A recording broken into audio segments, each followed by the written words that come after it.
We just won the big bucks. Oh, Gambling yeah, away. Underground in the Fight ring. Clubbing. We were actually in the Oh, tournament you're this right. Yeah, weekend. we went back a little We- too far. We just passed the some kind of encampment that the orcs were in. Wait, hold on. I don't remember this. Yeah, we had dove into the middle of the tavern. The big Oh, that's hole. right. We went underground into the mystery well. With Darren Eatermath.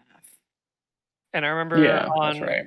one side was like a giant like ruins, like a massive vast maze of like ancient ruins that have random artifacts and stuff that people have been collecting. And then on the other side has been like a weird underground like pale orcs who like are blind but hear really really well. They're like in a cave.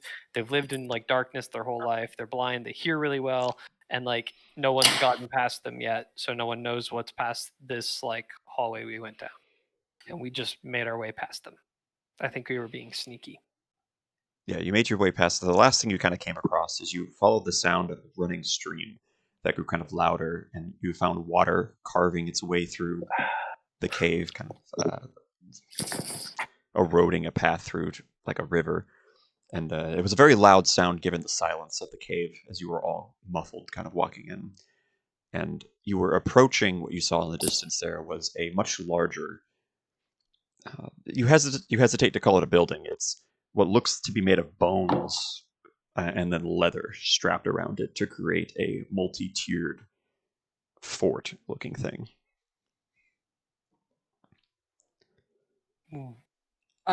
Wait, So are we just that? saying that? I'm sorry. What? What did we find? You found basically a fort because you passed some small outer encampments that you snuck by, and this looks to be the same kind of architecture, which was bones that are jutting up from the ground with leather. Everything seems to be built of bone and rock with leather wrapped around it. Okay.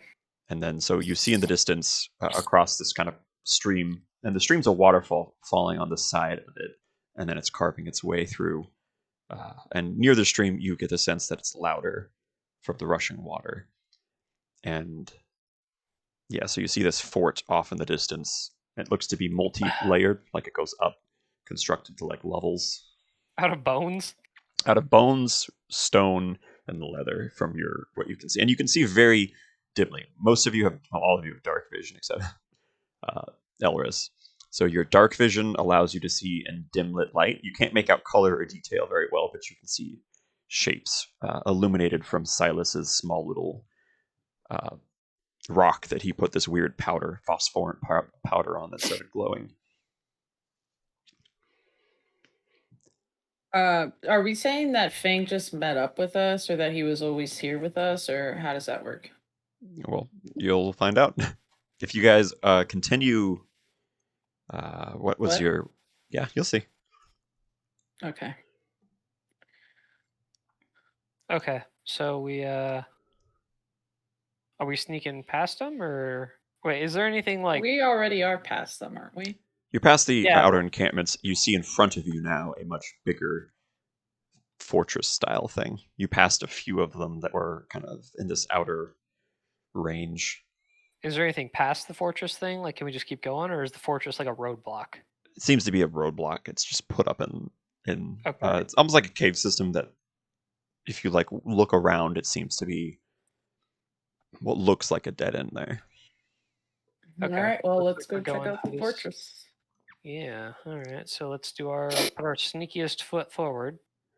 And as you and everyone's making as little sound as possible, just as hushed and quiet as you can. Yeah, you're approaching, hand signs, and you find stuck into the ground a bunch of roped bones that they look to be like just various small animal bones and just different kinds of bones that are strung together, forming a almost bead curtain near the entranceway. I always wanted one of those. Sweating. Yeah.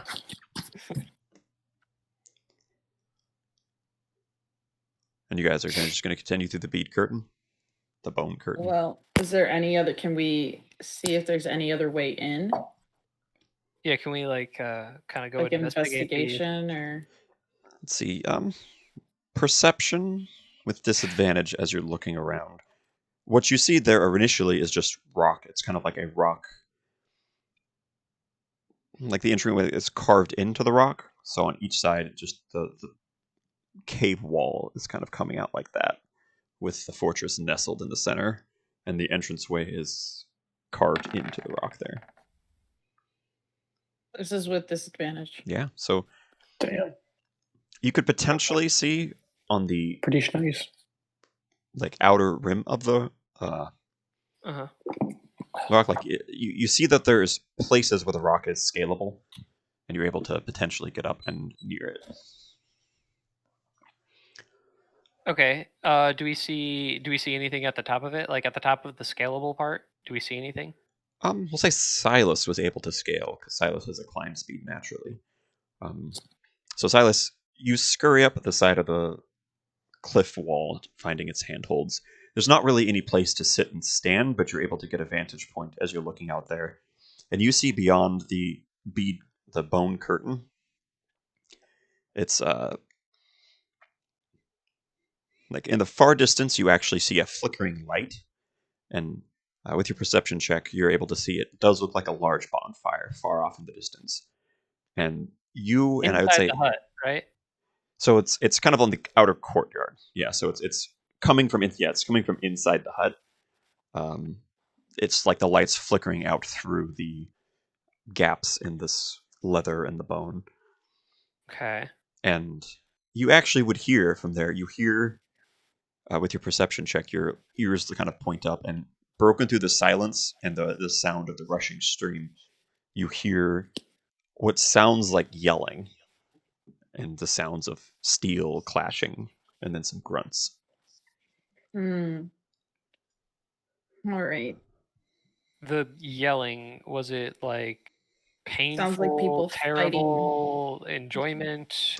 With that Like, perception, actually, yeah, I would say that the sound it sounds like kind of visceral. You hear the grunts of the orcs in their guttural tongue, but you also hear someone speaking common. Can I ask? But I can't make out what they're saying. The perception check. I'd say you have big ears too. Elris, go ahead and do your sound perception check. With advantage. Yeah, because your blind self is just listening. Reception.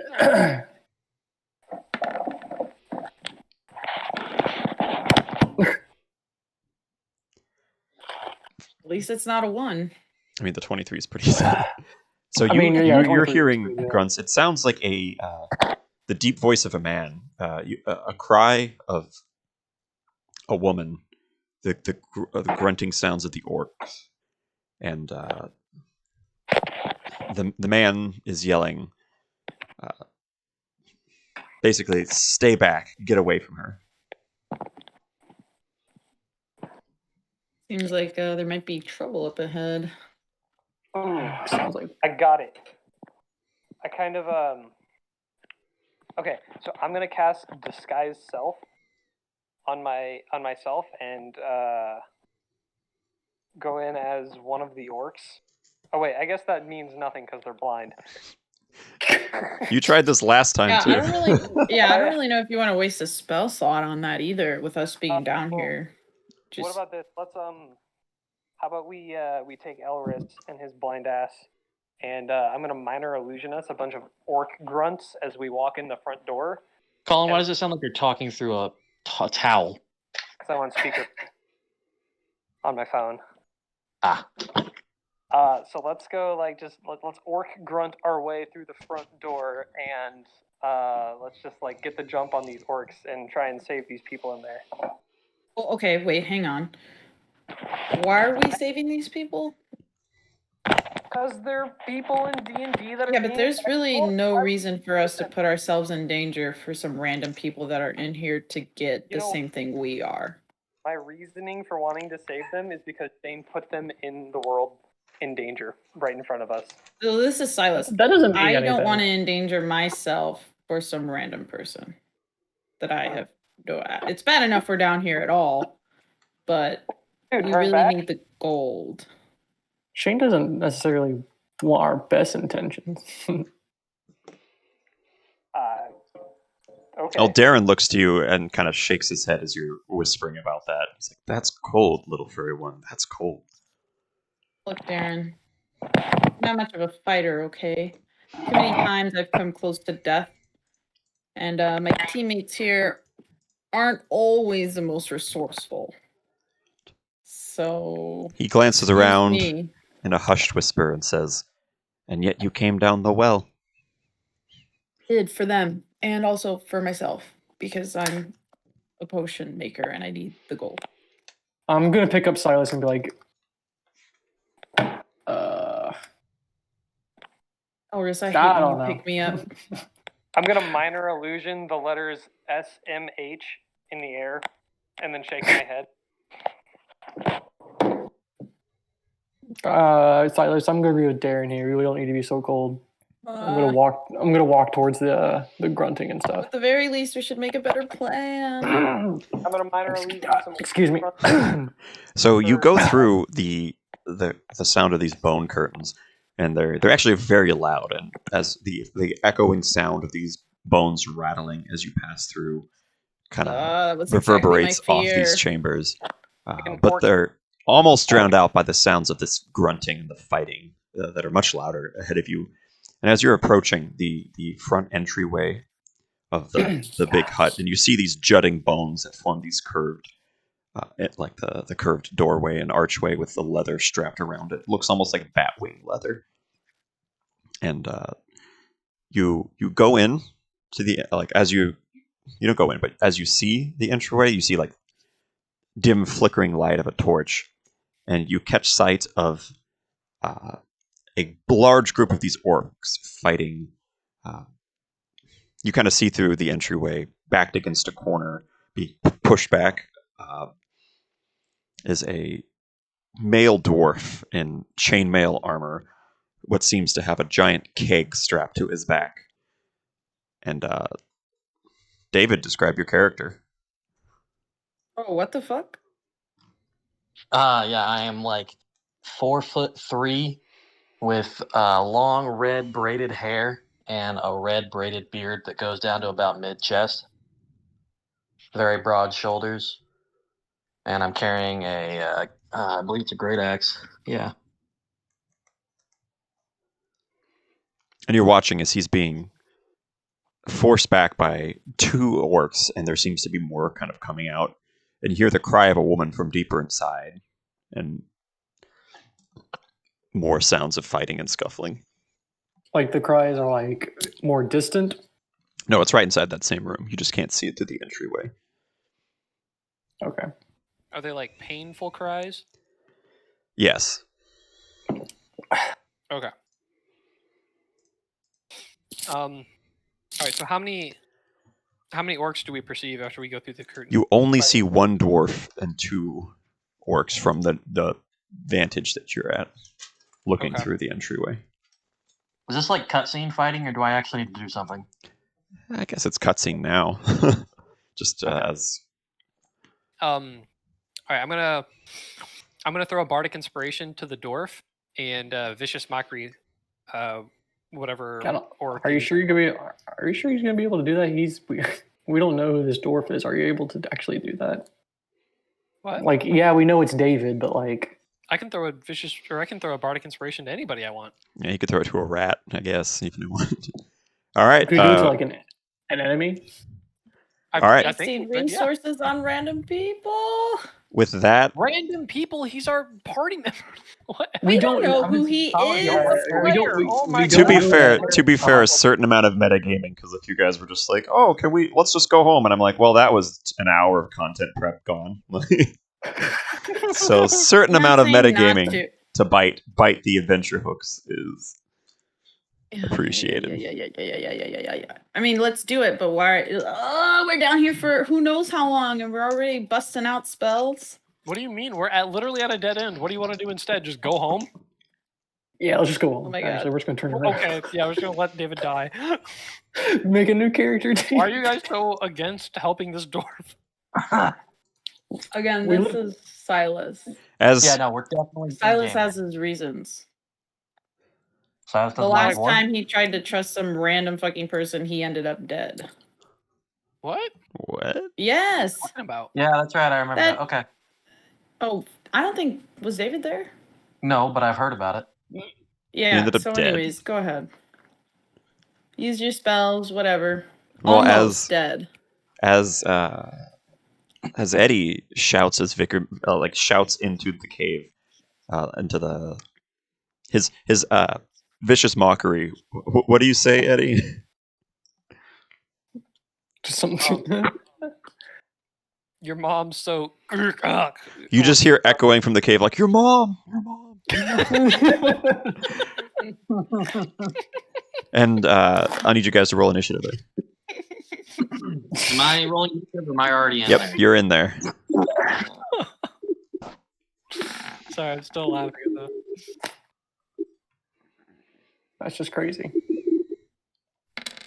Are we gonna start? Are we gonna start this already?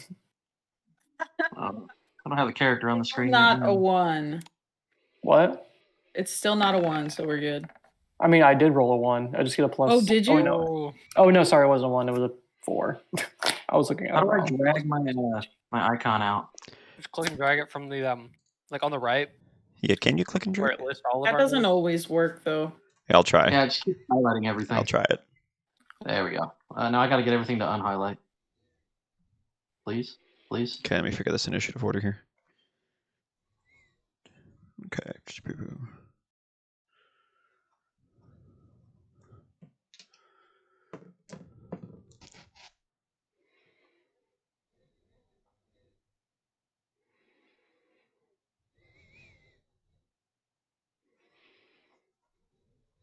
There we go.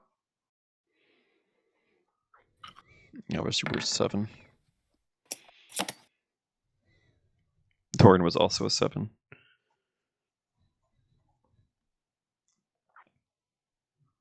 Doran, huh? That's his name. Yes. Yes. I don't have a last name right now. That's okay. Elris doesn't have one either. It's canonical though. Oh no. Okay then. Fuck Kyle. Okay. Mhm. So we're gonna draw a quick battle map here. If I can zoom out here. I'm about to go Google a picture of a dwarf and throw it on there so I don't have to look at that stupid So thing. there's like a flickering large bonfire in the center with the smoke coming out from the top of this, kind of like a chimney stack. The top of this room is open to the air. And then what you guys would see here would be... Let's try to draw some of this shit. So if this is your entry point where you guys can see, it's a small walkway kind of inside. And then it's a large open cavern here. Okay. And Wait. What's that crown looking thing? that is like an open bonfire. It should be more towards the center. Oh, okay. I didn't... Toward the center. Oh, Gotcha. that opens the whole ass thing. Okay. So trying to do that just moves everything. Shoot. And you see the dwarf from your vantage point, kind of like as you're coming in. You see him kind of backed against the corner here with two orcs. Let me find just an ugly ass orc we're going to I'm in the use. wall.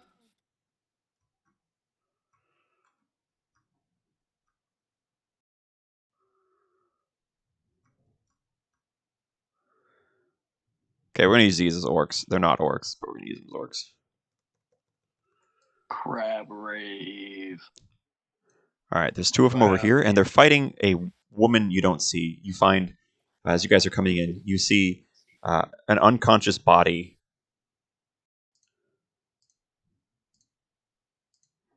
here, and then a woman fighting off two orcs over here.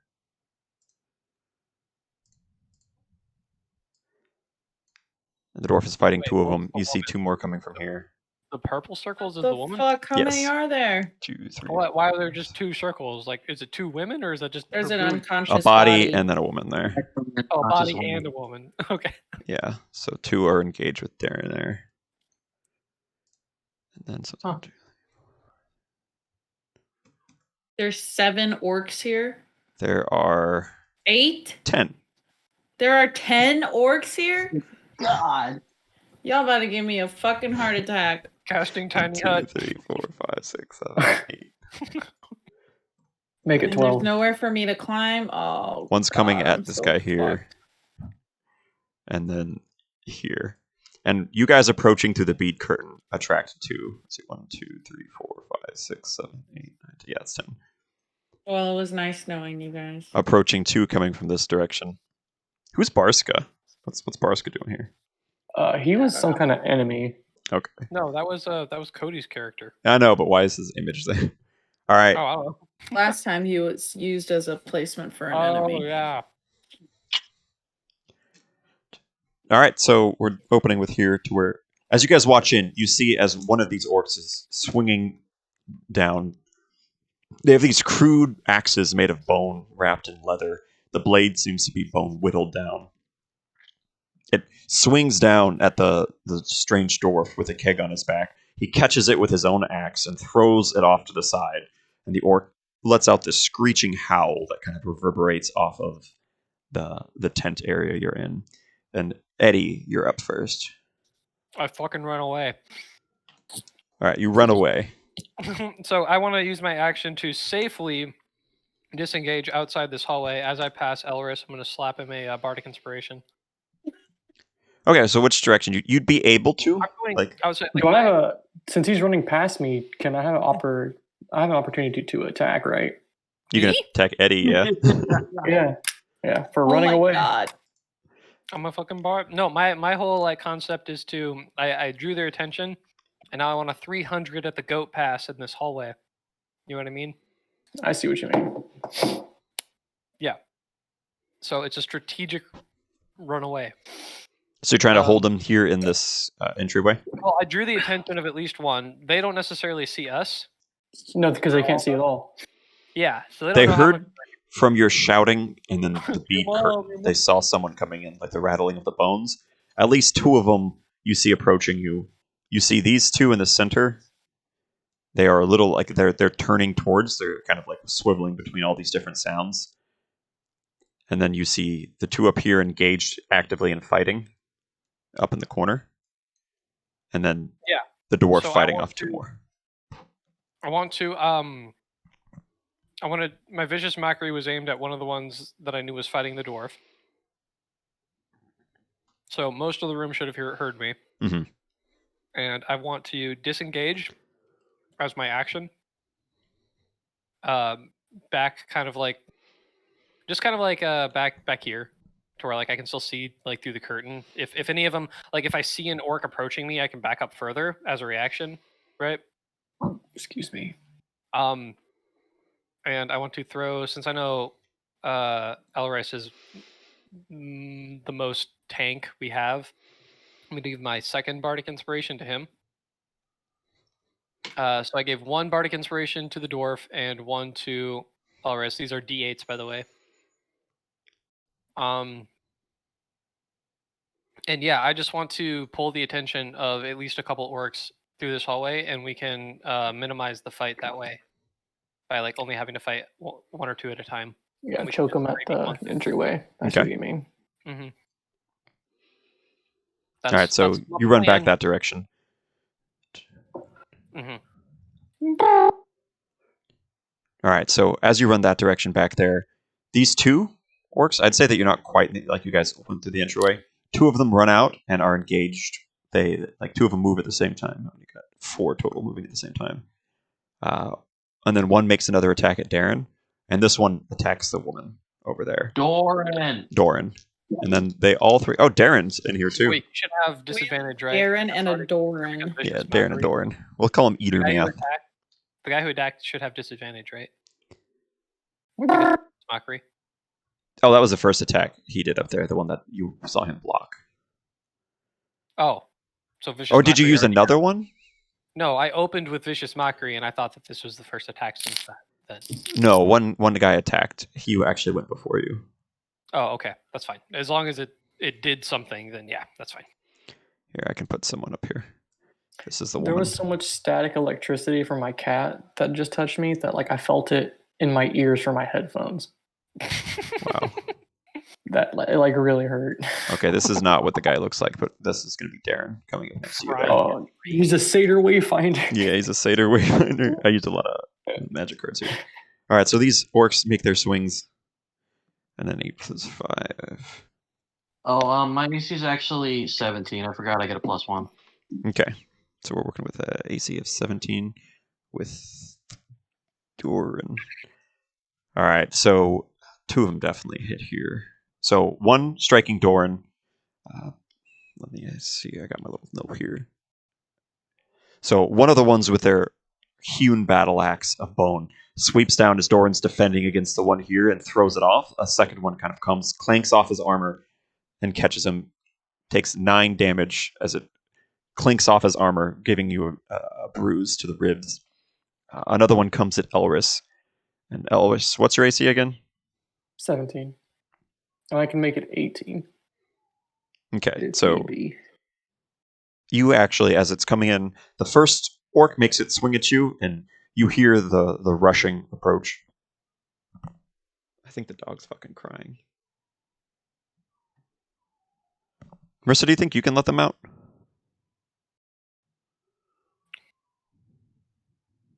Hello?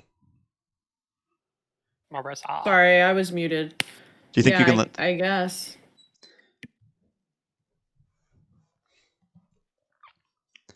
So as they coming in with Elris, you're able to, as you hear both of them coming in, you're able to deflect both of the blows as these 2 orcs start to crowd around you, blocking your entryway from going any closer. And then one up here, you hear the woman shouting out, like, "Get back, you foul creatures!" And this orc takes a swing at her and knocks her down. As she kind of holds the blow, it cuts through her little staff that she's holding, catches her in the arm, and she falls to one knee as this one's swinging at her. And you see it as kind of the smell of blood goes into the air, and these 2 start to swivel their heads and turn towards this area more. And we're going to have Elris and Doran, you go. Which Silas one? is also going. Which one turned its head? So these over in the corner in the top right are starting to turn towards the sounds of pain and from this woman crying out here. And then you're engaged with 2 of them here. Yeah. Yeah. Okay. I'll go last if I'll go, or I'll go after whoever goes at the same time as me. All right, I'm going to plant the tree staff into the ground. All right, that's your action. You plant it right there, kind of in front of you. Yeah, directly in front of me. I'm just like, from the drawing, I guess, is how I'm basing where my position is. Like, I'm like directly in front of the entrance of the hallway, so that they're like I can plant it in front of me, and So it you will be like, it'll be ready to go. Like, it won't be like constricted in the hallway, so it can grow. Okay, so you want it outside so it's able to not be in the hallway constricted. All right, so Yeah. you're right outside the edge there. So you just spin the staff, slam it into the ground, and it immediately starts to take root there. And then I will ready dodge after that. All right, I can do that. I can do that, right? with your patient defense, yeah. All right, I'll burn a key point. So then, as you, in the same motion as you plant it, you sweep up your hands, anticipating attacks. Doran, what are you doing there? So do I notice that 2 You of them would- are looking at the door? You would actually notice, so you see, from your vantage points, you would see, and you actually heard the shout of, "Your mom, your mom, your mom." So No, you I'm would, more worried about, do I notice that they turn to look at the girl? yes. You're able to Okay. see with advantage, like you're fighting off both of these, but you're able to see there, and you're able to see these newcomers come in. So I have a question. If I'm shouting, that's not an action, right? It's just me shouting. Yeah, while it's I'm just doing stuff. shouting. Yeah. Okay, so while I'm swinging my axe at, let's go with the one that's to my right. Yeah, I'm shouting out, "Hey, over here, over here, hey, over here," and making a lot of noise. And I'm definitely gonna swing at him with my my great axe. See if I hit. That was the wrong die to roll. There's one I can roll inside. Oh well. I have a +5 to hit. Okay, so you roll the 6 in there. So yeah, so you're hitting the one next to you. All right, yeah, that definitely connects. Roll damage. Okay.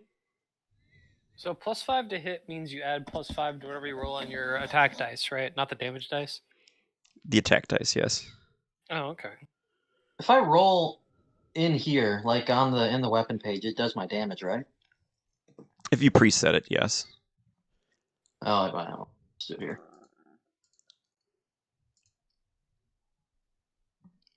Good kitty. Shmeow meow. Shmeow meow. Oh, Yeah. nice. All right. And Wow. what's your strength modifier? 5. Your strength's +5. Yes. Jesus. So you immediately just one of those as you swing out, you just cut this one just clean in two and drop it. Okay. Turning to the other one with my extra attack. Should be able to roll this, right? Yeah, that Whoa. works. What the hell are all these die? Yeah, I don't know what that is. Um, We're taking the first one because that's what we do for rolls. Yeah, so Well, you have this set to rolling advantage and disadvantage, so you can keep it that way. It's just I don't know if it's as fun for you because we always take the first dice in this situation because the second one would be Yeah. advantage disadvantage. So as you drop the first one, you come around to the second one, and it hears the cry of pain from the first orc and was able to, as it drops on all fours, your axe swings over its head as now it's crawling on all fours. And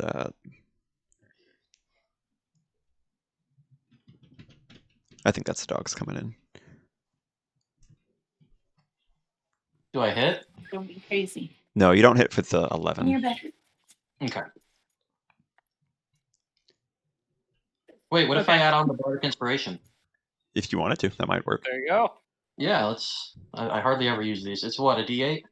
Yeah. Yep. Thank you for using it and making it useful. I honestly Hey, forget so that's good. when Yeah, I that play. 16? second one definitely connects. Let's go. You said your strength modifier is 5? I'm trying to figure out what this damage roll you had was. So it's 1d12 plus 2 damage. Yeah, I'm like, I don't know why you wanted my strength. Oh no. Oh, the strength Never mind. modifier, not just the flat strength. Got you. Yeah, no. Yeah, sorry, my bad. That was my bad.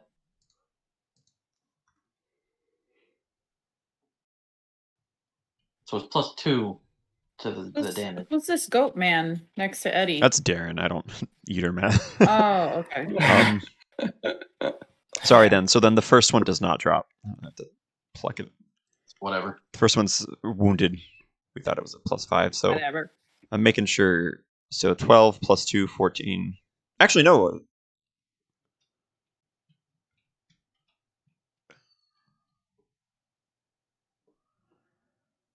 Wait.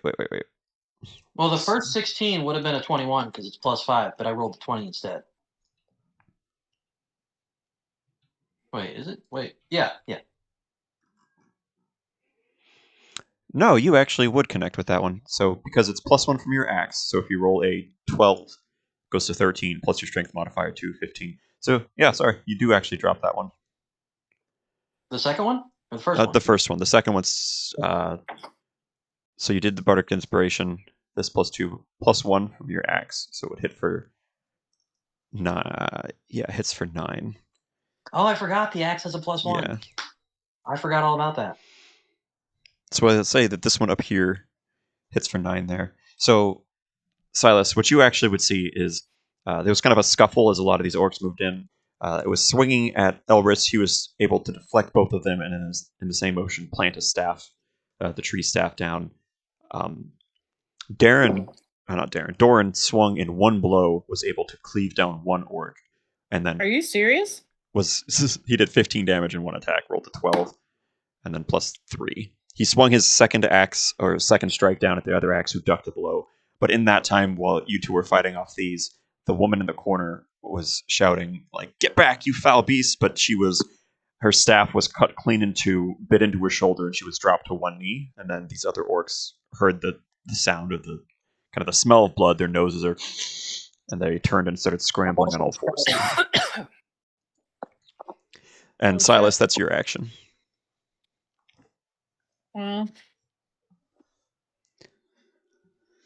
guess I'm gonna try to.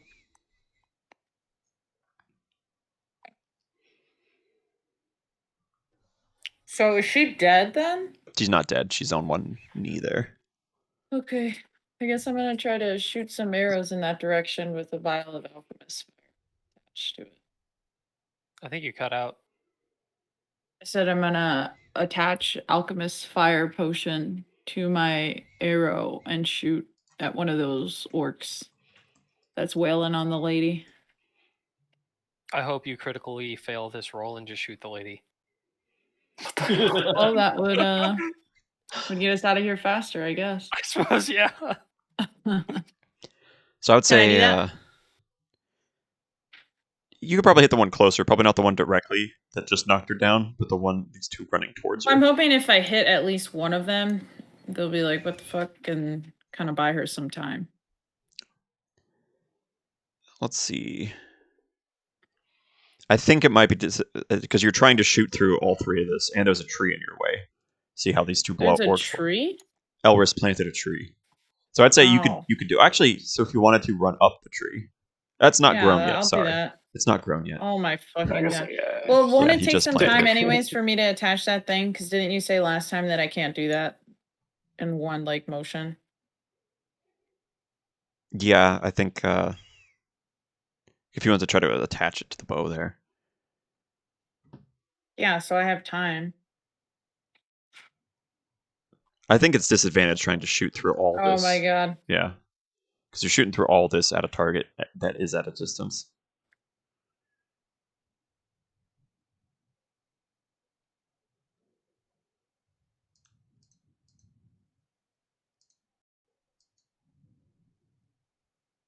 So do you shoot? No.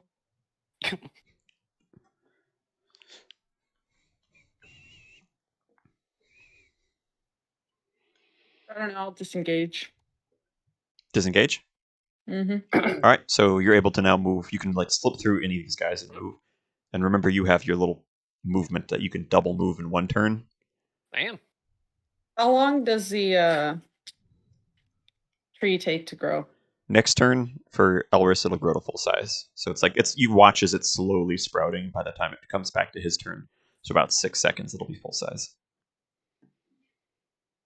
Okay. Well, then I'll wait for that shit to grow so I can go up it. Okay, do you still take the disengage? Because that wouldn't really. yeah. If you're not moving, that wouldn't. What do you mean? Because you're not moving anywhere. The disengage action? Yeah, that just lets you slip by people without provoking opportunity attacks. Oh. What the hell did we say? Oh, it's a bonfire, right? Yeah. Okay. And there's nothing around that I can climb. Not Okay, a single so- fucking- As you're looking around, I'd say off in the corner here, you're seeing. Because this seems to be kind of like an outer supply room. So as you're looking over here, Over where? off in this corner here, you see what looks to be barrels that seem to be held up by rope. Just kind of up. They look to be supply barrels. Do a quick perception check. That's fine. I don't mind. This isn't your full action. This would just be a quick perception check as Right. you're looking at these barrels. Yeah, just don't worry Yeah. about it happen. Sorry. So you actually see a barrel near the bonfire, and it's open, and what looks to be a black tarish substance is inside, and it seems from your judgment to be what they use to fuel this giant fire in the center. It seems to be like pitch, kind of a flammable substance. And those barrels up there are held up kind of on a platform, kind of a leather hammock with sinewy ropes attached, holding these barrels up. Okay. I'm gonna light it on fire. Yeah, you don't see anything you okay, could climb I from don't know that. if I want to fucking do that. I'm gonna blow the whole place up. Colin, you don't even know it's there. I'm gonna say there's what is it again? The barrels? Yeah. Pitch, Tar? I think it's kind of like tar, flammable. It looks to be what they're using to keep this Right. fire lit. There's some flammable liquid in those barrels, guys. Maybe we could use those. All right, hype. Now you all know. And now we all know. All Can right, so I what's your action, climb up? Silas? To those barrels then? You could try. Yeah, it holds enough weight to hold these barrels, so you could potentially get up there if you wanted to. All right. Well, then I want to do that to get some sort of high ground. Okay, disengage would let you, and if you use, Yeah. because I would that's say what it's wanna do. probably Yeah, that's what I want to do with the thing. okay. Yeah, a normal movement. This isn't a to With scale the map. fast movement. I know. I'm just trying to. So you're able to scurry up here with your fast Okay. movement, which doubles your movement speed in one turn. It Right. recharges if you stand still. Yep. And I would say that I'm just trying to. I think I can use this little thing. Yeah, this thing's Oh. probably because it's not to scale. I'm gonna say everything here is Right. probably half scale because I just drew a quick thing because it seems to be the large Okay. entryway, like kind of a supply Uh-huh. side. So this 15 feet marker would be a full normal movement. So can I make it all the way there then? I'm gonna say with your double movement, you're close enough because it's not too Okay. straight to scale. Yeah, Okay. Okay, can I climb it then? yeah, because you have just a natural climb ability. So Okay. you kind of jump off the wall. You jump on the wall, catch a handhold, flip off of it, and are able to clamber up on these. And you get the smell strong of poop as you What the? climb these barrels. And now you're standing on top of these poop-smelling barrels. The sense kind of fills your lungs deeply. But that Oh was my God. your action there. So we're gonna move Can to. I wrap my scarf around my face? I'll my say that you nose can in do that particular? as a free action. Okay. And then let's see. And then the three more around there. One in this corner here heard you skittering across up here, and he starts to move towards where you're at, and you're up a little higher, so he's swinging, trying to like just a kind of a whoa. And they don't really see where they're going. They seem to have a sense like he actually lets out a like a loud Ew. screech. That was a weird sound. I know. What the hell was that? I'm trying to make sounds. So just a piercing screech. I'll try again. Like a. I like the first one a lot But- more. I agree. I'm gonna be playing that on repeat. So it echoes this thing. It seems to like kind of wash over. It's very shrill and sharp to your ears. And as he lets out one of those, he swivels and he almost looks directly at you, except his head's cocked with one ear pointing towards you. And he starts to head towards your direction. And he makes a swing at you, Silas. That motherfucker's using echolocation. And then this one over here. Let's see who didn't go. Well, this one, it actually grabs this downed body and starts to drag it out. And you see this entryway, kind of where the body is. He starts to take the body and he's pulling it and he takes the body and he leaves. This one exits with the body that was down. And then this one runs at this woman. The body that was down, it was hard to see from your location, but the body that's at least unconscious. And then the woman standing there.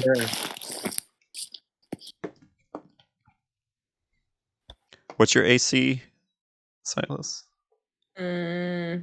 Why? Less than 17? Well, duh. All right. So this Fuck. woman actually, so as this one this woman is kind of like knocked down to the ground a little bit. And then this one, as she sees that she's knocked down, takes his other axe, just sweeps it down. There's a spray of blood on the leather as she gets cut across the chest and drops. And Silas, you, as this one comes up, and it swings at you. And as you're clambering up, it connects like a I sweeping thought blow. they don't get an opportunity to attack. This That's isn't an bullshit. opportunity attack. This is just a normal attack Oh, on its turn. Yeah, and it's not bullshit. If I say it goes, it goes. So well, whatever. as it connects for 9 damage as it swings at you. And then Darren actually sees all this going on. He pulls out his sword and starts to sing.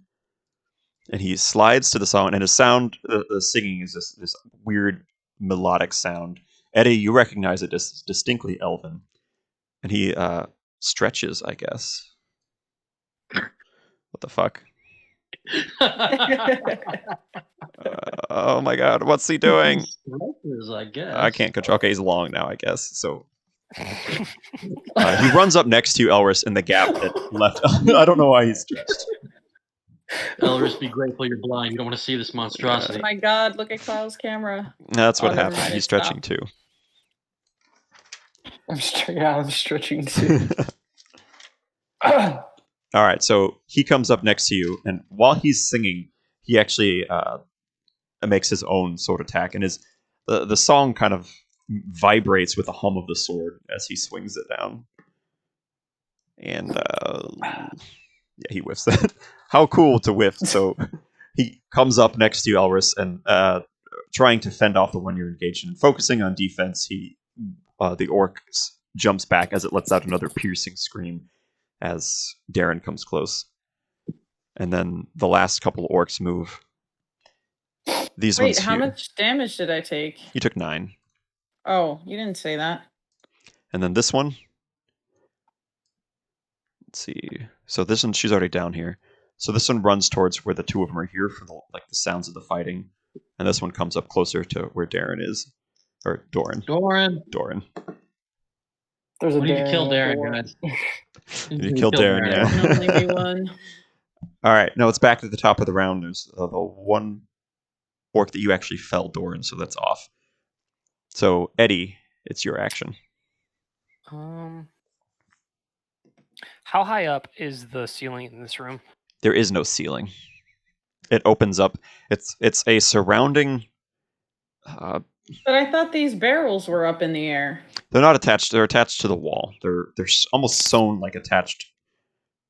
So the way it is there's bones that seem to be jutting up. Think of like a rib cage look all around, and then in between those rib cage bones, there's a leather that stretches and wraps around it a bunch of times to create the wall. God, I thought And it was super high up in the air. The ceiling excuse is Hanging. yeah. The ceiling is open, just open to the night sky as the kind of like a chimney with Oh, a the fire comes sky. out. We can see the night sky. No, well, the cave, Oh, okay. open to the cave. All right. I want to whip out my loot. Yeah, I'd say you're probably, Silas, maybe like 15 feet off the ground, kind of where these pits, Okay. the barrels were stretched. Okay. I want to pull out my loot and play a song of Fly. All right, do a performance check. Okay. Oh yeah. Nice. All right. So as your action, you play. I don't know what a sound of flight would sound like, but you play a sound of flight. Yes.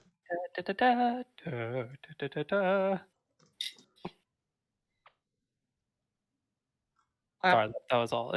What else? So I'm flying. You're flying. Yeah.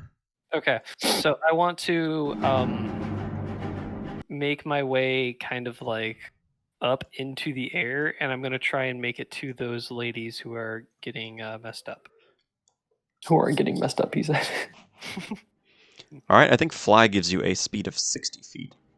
Oh, really? How far across is it? Like how big is this place? I said basically, it's not exactly, but everything here is halved. So I need to make a YouTube video. You might not want to YouTube. It's about 80 feet. yeah. So, but I'd say that you're able to get close-ish, where you can kind of see a vantage point. Okay. Is there anything I can perceive from here that we didn't know before? Yes. When you're higher, give me a quick percentage check. Disadvantage because you're looking outside into the dark with only the You said dim light. perception? Yes. So you're able to see in the dark, but disadvantage as you're looking out into the dark. All right, so 5. So you don't see anything except you see a weird black substance fall past you and splat to the ground below you as you're just flying through the air, and it kind of whizzes by your cheek. I Okay. can't remember. Is there a way to mute the music or turn it off? Yeah, just right click on it and you can control the volume and stuff. I'm on my phone. How do I right click on it? Try to hold click. You just click on it. Yeah, I so mean, Aha! Oh my god, it's already so low. Yeah, I usually keep it at 20% or 15% is my sweet spot. It's like one notch up. It was so loud already though. Like, good lord. okay, so I use my movement, I use my action, I still have a bonus action. And from your perspective, what you can see there is the one body here, which you couldn't actually make out because it was down. Glitch it out. Yeah, so this one purple Yeah, body sorry. here is gone. It was carried off by this orc out of this, which is an entryway. I can't delete. Okay. I can't erase stuff. Man, I hate. We have to do that. And like one of the leads is dead, we saw, and the other one is like fighting, right? Yeah, man, I can't erase. So this is an entryway. This open area here is what looks to be like an entryway, like out. Oh, it's like another exit. Yeah, an Okay. exit kind of further in. And one orc dragged a body off, unconscious. You couldn't see it. And the woman, she let out, like, she looks to be down. Like she took 2 severe blows from these orcs and seems to be down. Like she was already injured from the looks of it. Okay, question. If I Misty Step, can I take someone I'm holding? I'm not sure.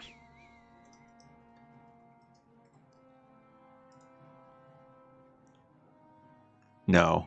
There's certain things No. that you can, but How much weight can I carry while flying?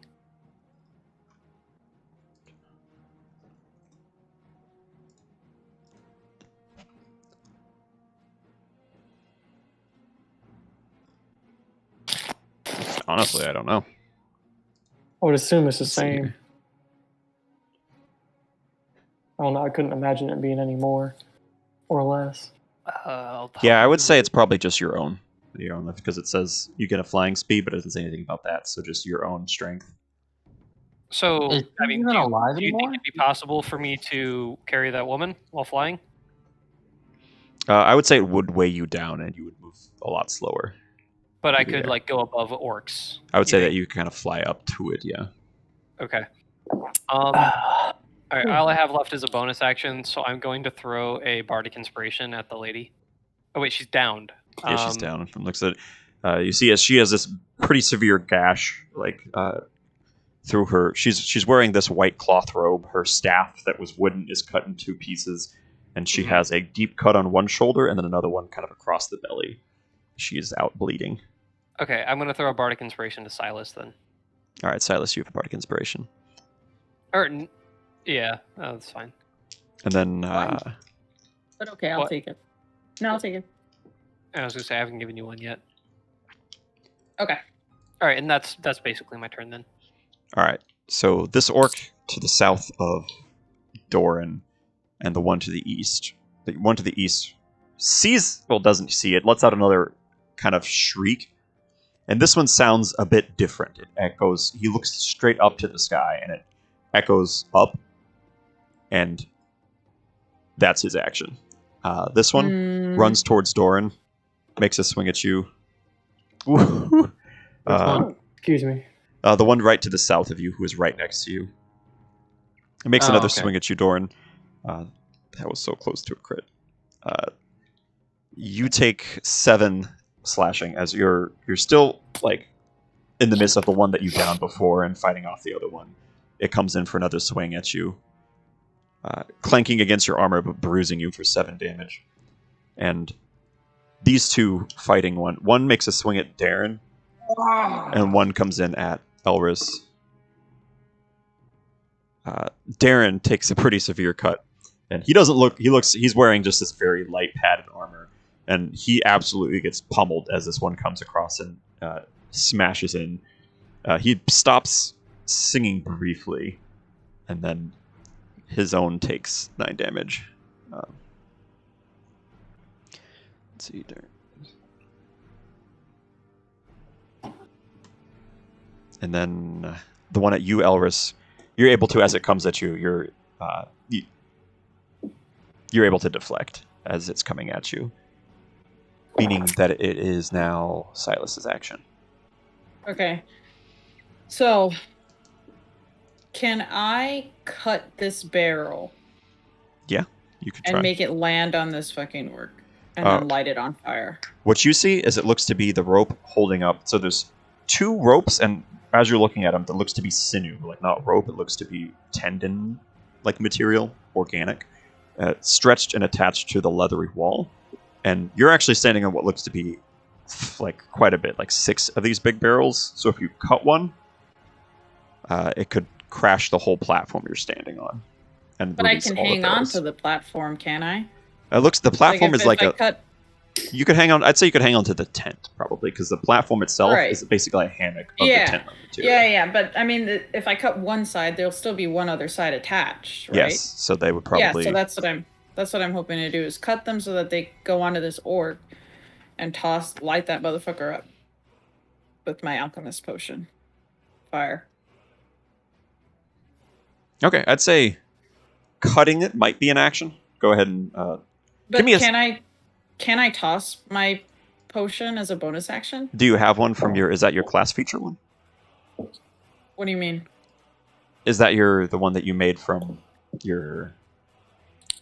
Your class that you get the random potions each day kind of deal. Oh, it's only those? I thought it was just potions in general. I think we're doing just those because when I looked at all potions forever, you could just sit for a year making potions and then bonus action spell for the rest of the game. Oh, that's right. You Yeah, did so I think we're mention just doing the class features, which I think Alchemist Fire is one of the ones on there. So Well, why Oh, don't is you just it? limit it so she can only do it in game? in game what? Like no, IRL. because then I'm not going to be able to. Yeah, because then you guys I are going won't to be able to make nearly downtime. as many potions. Yeah, downtime Right, would but, happen like- where like if She you just guys. say that's for downtime. What I'm saying though is like if you guys build a castle and it takes half a year and in game like it might be 5 minutes, but she could be like I spend half a year with 10,000 gold making potions. Right, but you could just say she can't do that. That's dumb. Like why couldn't she? Then like then what's the point of even having it? Yeah. Why are Yeah. we spending? Why are we skipping a full year of in-game time? Never Because- mind. Okay, To I'm make gonna it let you do the castle. thing. It doesn't matter. I'm Yeah. just like. That's the same way. That's the same way we did a month of downtime there. It's really important actually to my game where you guys need to. Okay. I like spending time. If you don't want me to do that, the other option I was going to do is just make a quick flying potion and drink that. Because that's one of my experimental elixirs. Yes, I you can could instantly bonus find a action to spell make slot. one and then action to drink it. Yeah. All right. Is that easier? Should I just do that instead of the barrel idea, or The barrel idea like will the barrel idea work? it would work if you cut it. It would swing. Are you in that asking your direction. teammates or are you asking the DM? No. I'm asking the DM because it seemed like there was some. The barrel idea issues just with me doing the that. only issue is I feel like an action would be to cut the rope, and then it would also be an action to throw something at the pitch. Like But not if it's my potion though. That would be a bonus action. if it's your class feature potion, that could be bonus action. Yes. But I think you said that Alchemist Fire was one. If it's one of the ones you got from the class features, then yeah. That's why I want to a little keep track. I don't know. just That shooting I've had Alchemist Fire and Acid Vial since the beginning of the campaign. So do those not count? No, because your alchemist file that you make experimental is 1d6, not 1d4, so it's a better version of the cheap ones that you can just get at the start. So it does not count then. As Probably a bonus wouldn't action. count with that, no. Okay, so Unless then it's your instead class I'm just feature gonna. Okay, that's fine. Instead, I'm just gonna do the. Then I need a way to distinguish the two because I always thought that was the Gotcha. same. But whatever. We'll do the. I'm gonna say that seeing Eddie fly gave me the idea to go ahead and get the fuck out of here too. All right. And getting up in the air. So as you take one of your vials out, and from your backpack, a little spritzer comes out, and you're able to fill up one vial, and you immediately chug it, and another one is like kind of an offshoot, a byproduct of filling that one. You have one random potion from your 8-sided offensive dice. Look at that. You don't know what it is, Sorry. but if you throw it, I have one what? you have one offensive potion from your 8-sided chart. Okay, I don't. Did we write those down Yes, somewhere? I gave in it to my you. sheet? It's in your little book. Oh fuck! I gotta get that. Okay, Alright. you didn't. So you take the fly, and you're able to float off. You float slowly as you're coming off this platform, and we'll say those are your Okay. actions. And next, Elris and Doran. Slowly. Am I at least out of reach? I'd say that you move 10 feet up, so you're out of reach of this next orc. Okay, good. All right. I'm gonna go grab my book. I think he gets opportunity attack. Elris, it's all you. All right, I'm gonna attack the Well, my tree dude's up now, isn't he? Yeah, he would be up. So the tree is not a dude; he's just a tree right now. But he springs up. Try it, please, because I haven't But experienced can I it yet. communicate with him? You could talk. He's just a tree. David asked if you guys could describe it. Jane, real quick, where did you put my book? I think I put it in your game room. It was either in the back of the bed I or. thought so too. Oh, okay, never mind. I see it. Okay. What were you guys asking? Give me a description of the tree, how it formed. So I mean, my character has never seen it, and I've never seen it either. So Elris, he took what looked to be a gnarled oaken staff, slammed it into the ground, and it immediately took root. And then over the course of the 6 seconds it was around, it started to grow very fast, and it's now probably like 20 feet. It's like a fairly sizable tree, full branches God and damn everything. it! It's another potion of grease. Well, Or do I get to pick? no, because Is you that picked how the that goes? fly. So the one that you pick gives you a one random from the other chart. Oh, okay. So okay, Yeah. so it's. And the okay, fun so part then I actually get a sleep powder then. for those, I kind of wanted you to. We'll do it for next one, but for these random ones you get, I want you to not know until you throw it because of the free random ones. You know the two that you get at the start, but the random ones you make on the spot are just kind of total experimental. You don't know what they do until you drink or throw them. So. Okay, I'm a little confused though because I know that I made a potion of flight, but I don't know the other one Yes, that I make. you intentionally burn a spell slot to make one potion, and then the thing we did is you get a random roll in the other chart, and it's easier to just have you put. But I don't have the other chart, right? That's what you see. You have the chart there. You just don't roll yet. You just add experimental potion to your like little inventory, like experimental offensive or defensive potion. Oh, and then when I use it, I roll. Yes. So the ones that you know are the ones that you start at the beginning, the long rest, the free two you get. Those you know, because those you just Right. keep. But But this one one that is I did at the beginning of yes, this. and this is just a Okay. straight freebie, and you don't know, and it's more exciting for me, and I think easier to keep track of you if you just have experimental offensive or defensive. So then I did make a grease potion because I I mean- already rolled. Yeah, if it's a 6-sided there, we'll just say it's a. Oh, I roll a 6-sided, not an 8-sided. No, it's the 8-sided, but I'm saying if it's a 6 on that chart. So, Doran, you see this tree. It's like a 20-foot tall, Damn it. sizable tree. It just looks like a normal tree at this point, but it's rapidly like at your eyes because it went from just the staff to taking root and sprouting over the course of 6 seconds, and you're even watching now as it's growing thicker and like the knot holes and stuff are moving and shaping to what looks like a bit of a humanoid expression on it. And then that would be Creepy. your action, Elris and Doran. Ironically, David, that's what Fang gave me. Yeah. Oh, creepy. Well, Fang gave it to Silas, and Silas dropped it to me. Well, And, I and will I'm, go back. enjoy it. I'm going to attack the orc that is attacking Darren. Okay. Yeah, diagonally. I'd say Or you could probably reach did him there. attack. Yeah, I'm going to do one-handed glass staff and 2 melee strikes.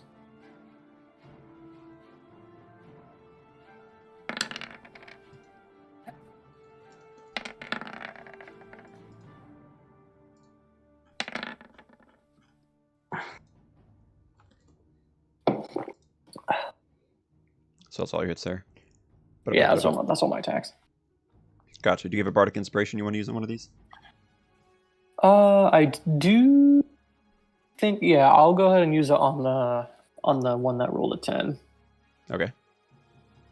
And that's a 1d8, right? Mhm. Yeah. Hell yeah. Jeez. We've been having good luck with these inspirations. Oh. So the one next to Darren, you kind of toss off the one that's attacking you. You just slip out of its way, go in front of Darren, and just a whirlwind of staff and fist. You drop the one next to Darren. I Yeah, I'll forgot. say. Good lord. And then Doran, it's your action. Okay. The bottom of the dungeon looks like a penis. Oh my I god. was wondering when. That's like I'm like one of those Disney movies where I hide a penis and everything. When he drew that, I was honestly gonna call that out, but I was like, all right, I'll be mature. I didn't Yeah, even me too. know I was like, one of us What gonna say happened? it. Never mind. Let's just move Sorry, on. I was gone. I got a drink. You're missing Shane's penis. Oh, Yeah, another one? I guess. Yeah, the one at the Another doorway, one. right? What the Yeah, fuck? I noticed that the second he drew it, but I'm like, Oh my We Yeah, god. all saw it. No one he said has a it. tendency to draw penises when he draws things on here. Like I What swear, the every fuck? single time He's like you've that kid drawn from something, Superbad Shane, it's where he's always got, like, been a the secret penis. notebook of penis drawing. Oh, Wow. Yeah, I noticed it immediately, but I'm like, we've pointed Yep, it out yep. every single time. What Like the I'm not fuck? gonna It's do it literally it's just again. the circle denotes a doorway, But I and guess then it it's came up a anyways. fucking You know what? Shane, hallway. this bonfire that you drew is looking kind of phallic. Oh my god. all right. Let's move on now. Let's It's like a fleshlight. Come Oh, on, Shane. God. Come on, honey. All Alright, right. anyways, we're moving. Come on, we're Doran's moving attack. again. Everyone takes psychic damage. From the penis. All right. I kind of. God, this is a shit situation because I'm so close to killing the one in front of me. I'm gonna be honest, guys. Yes. I don't know if we're gonna make it out if we try to fight every Can single I one of these. shift my I position think we're gonna be fine. without opening for an attack of opportunity?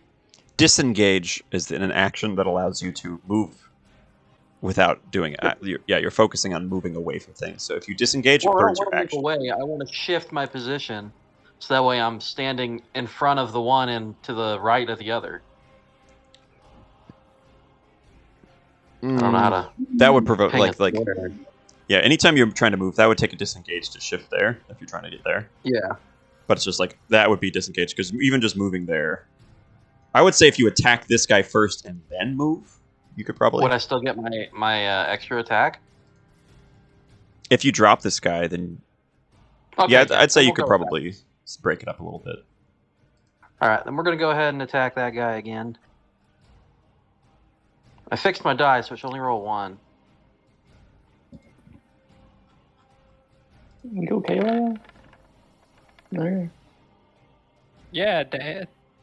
Yeah, so that's the one that you had damage on. So you watch as Doran just cleaves through this one, and almost from your perspective, like the orc just splits in two, and Doran pummels through, knocking these dismembered orc pieces aside, and then charges towards this next orc here. Okay, we're gonna hit him too. Oh, the whole having to tell it what kind of roll to make is actually annoying.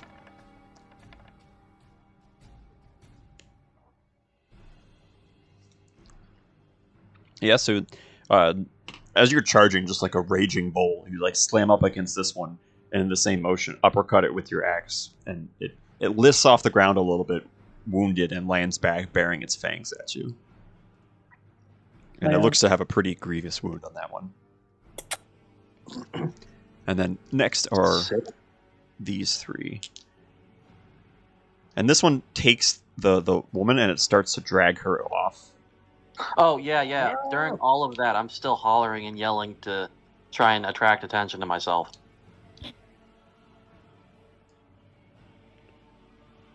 So this one drags this one off. So these two disappear down this hallway. So the woman and one of the orcs is gone there. This one lets out another kind of like shout up to the sky.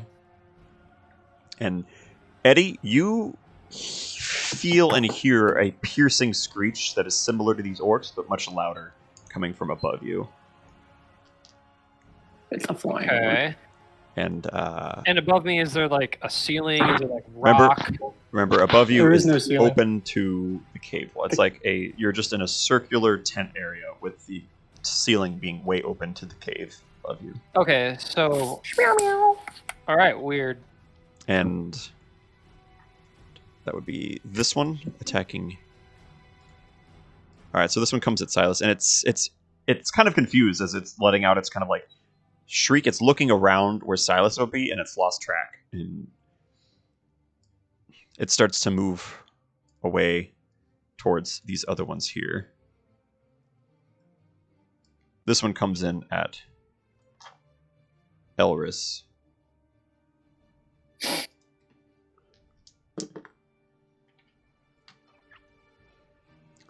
Okay, Elris, you. So this one is a 24 to hit. Damn. And I forgot about these guys having. So this one actually runs past you, Elris. You get an opportunity attack because it sees Darren. Like he's still kind of stumbled, and these guys, he lets out a shout and dashes as a bonus action towards an enemy, getting right next to Darren. So you get a sweep attack as it comes past you, but he's going for Darren.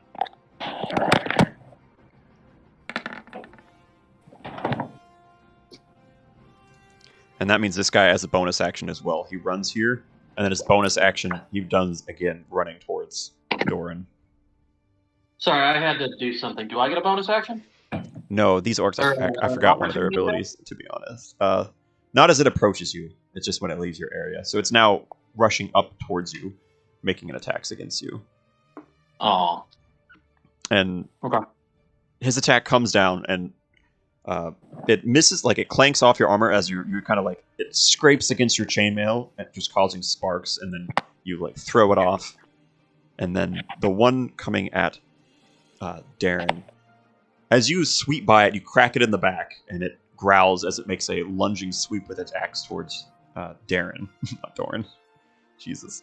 I'll say Eatermath. It goes towards Eatermath. Yeah. I was just to say that I was even confused for a minute. He hits Eatermath for another 7, and he looks pretty freaking wounded at this point. He drops down, kind of his song falters as he's singing with his blade. And next is it's his turn. He growls and uses... right in here somewhere. Too many notes. He reaches out and he touches the orc next to him as his hand starts to glow a little bit. And he does...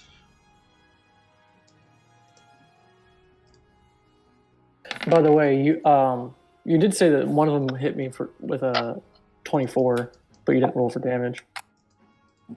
Oh, I didn't roll for damage on that guy. Yeah, so he's hitting you... Let's see. He hits you for 6. Okay. Let me see if Vampire touches the right one. Yeah.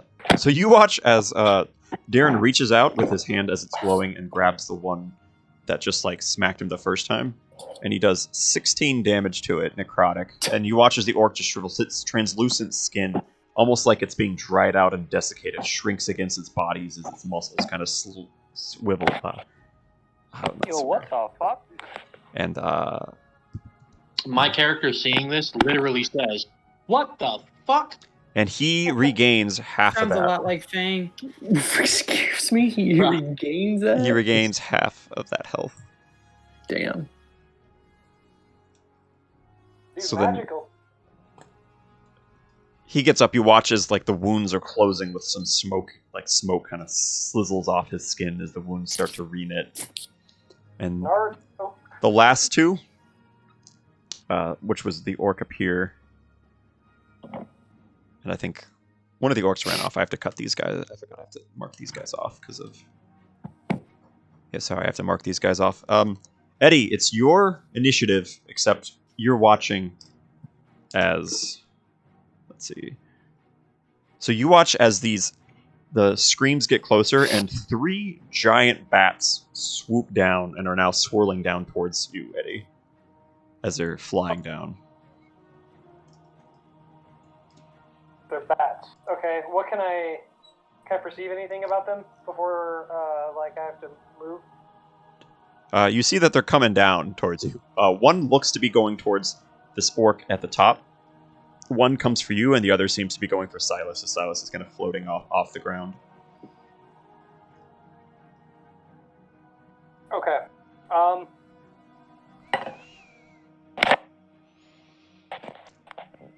on, I gotta check one thing. Refills.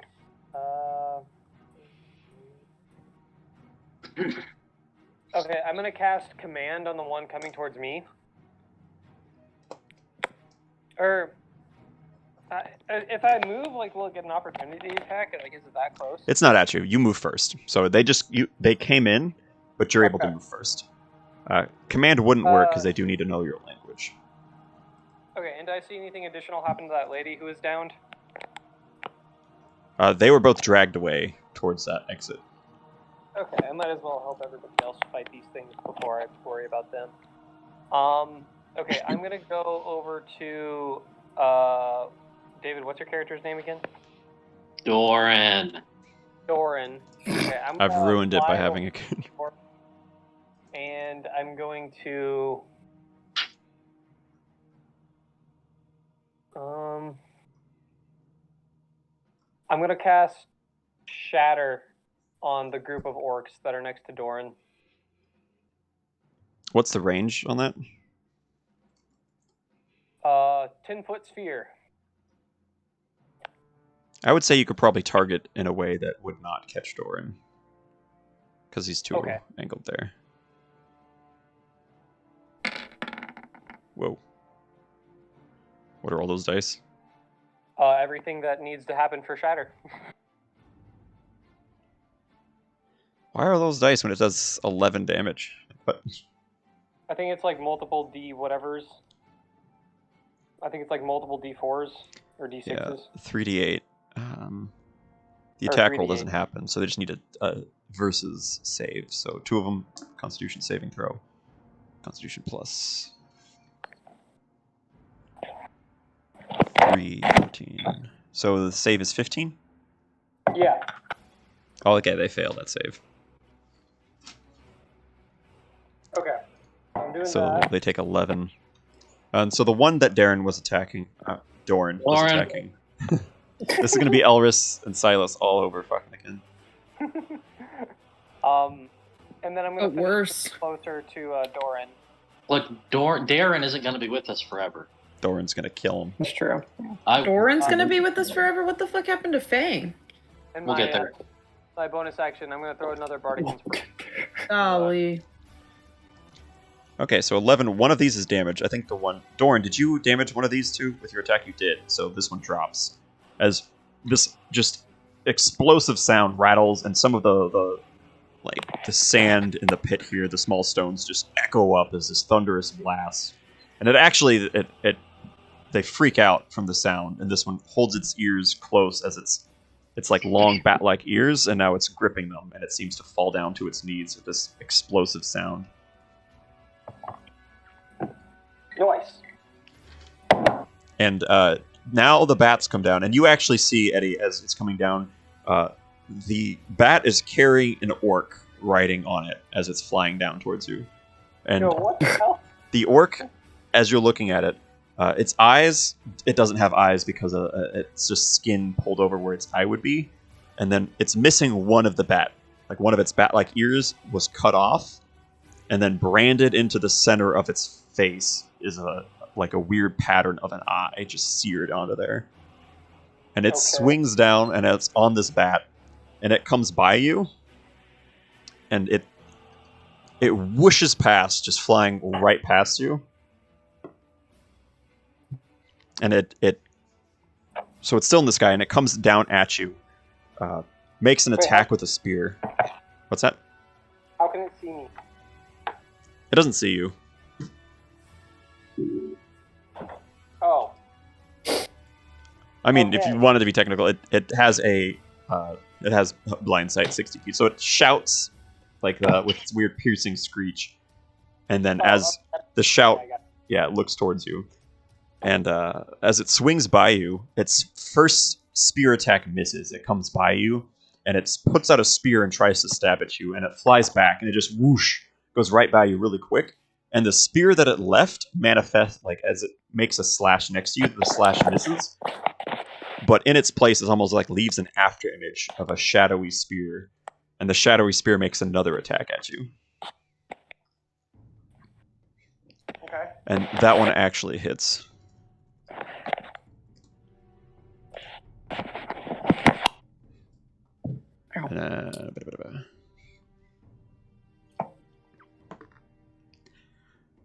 So 4, 2. So that one hits you for 6.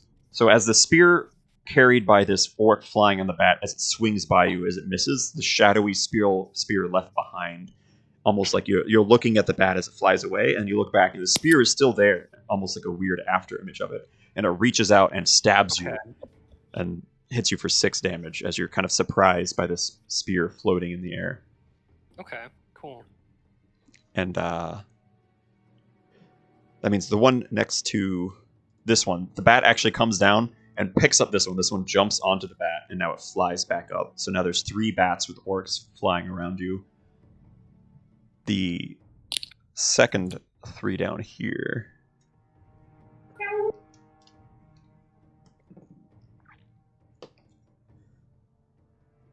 Yeah, so one of them makes an attack at Doran, one attacks Darren, and one attacks Elris.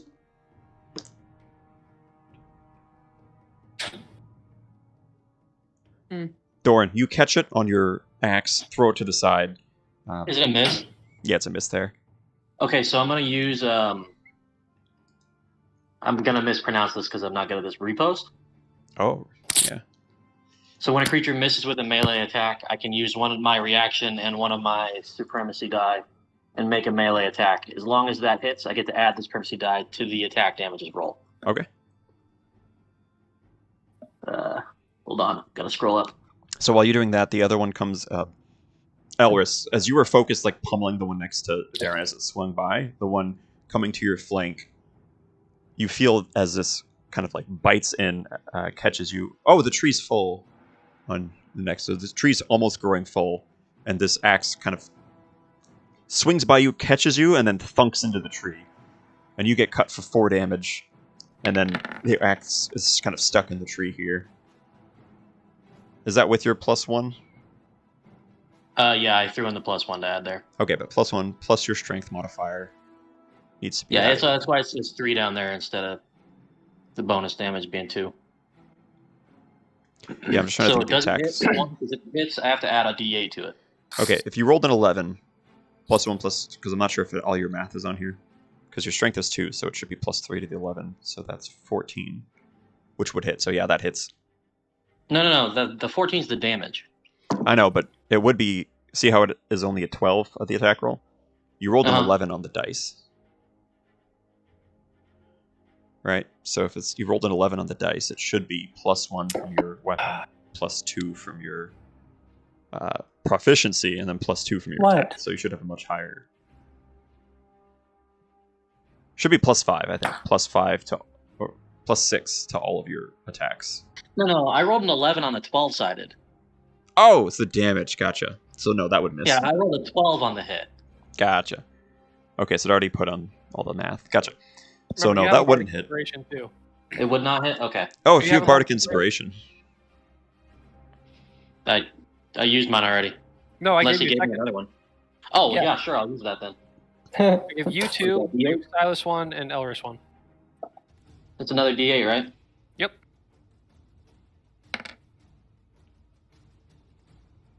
Which gives Yeah, me an that 18 hits. to hit.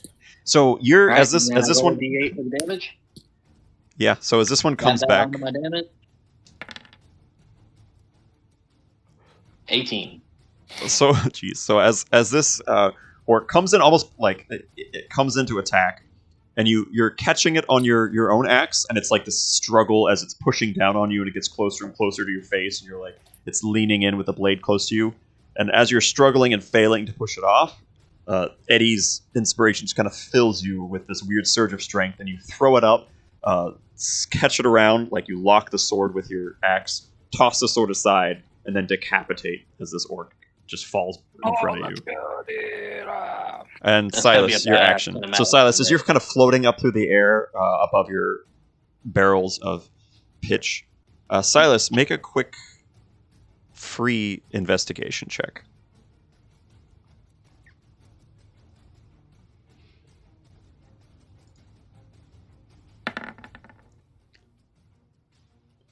So you noticed as these 3 bats are swooping down and now flying with orcs on them, they actually let out some guano droppings, and you recognize it as the exact same substance that you're standing on inside the barrels. Oh. And so, So you're. I can take some of that, right? I mean, I get it. So as you're I thought floating. that's why you were pointing it out. Well, no, I just figured to where like Silas would kind of get the opportunity to see. You could take some of that if you wanted, but yeah, you just kind of like Silas is putting together that the flammable barrels that you're standing on there is actually this weird bat guano. And now these 3 bats you see swirling with orcs. One just flew by Eddie, making a slash at him, and there's a dark spear hovering in air, almost formed from this weird, shadowy energy. And you would see actually that I'm going to put these bats on here. So you actually notice that this one bat, this upside down bat, has this orc onto it. And then this, they're all upside down bats. I only see one. Is there just the no, one? it's just, I'm looking at different bat tokens. Oh, okay. And we'll say Are this, they just like standing on battery. top of the bats? they're riding them like Or, I mean, horses. Oh, they're massive. Yeah, they're giant, large bats. Yeah. Okay. So this Where one, these bats are, they picked don't up. have an orc with them though. these bats do have orcs, but the one I'm saying, the one that flew by Eddie, what you notice is this one, they both have the orcs on top that are missing an ear. Like they're missing an ear on each side. So one of them has the left ear, one of them has the right ear. And they both have that eye branded onto their face. And now you see both of them flying by. One just swept past Eddie, cutting him. And these bats are moving very fast. And then this one was just a normal orc that got on top of this bat.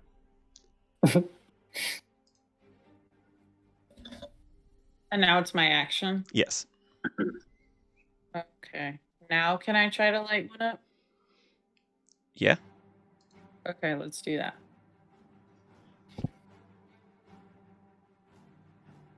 Okay, so what are you trying to do with these bills? You're trying to cut them and roll them where? What?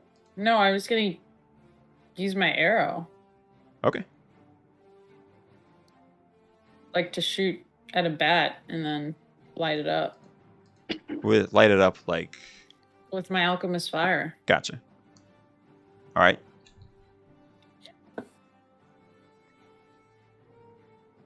Oh, hang on. So when I go to weapons, I don't have any alchemist fire. Just make your But I have cross... an acid flask.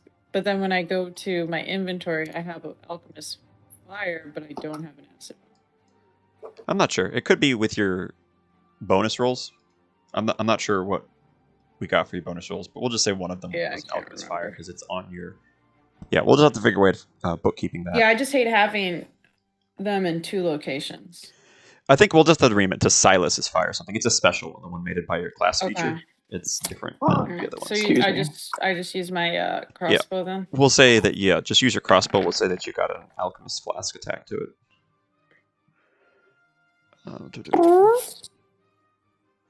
Yeah, that hits.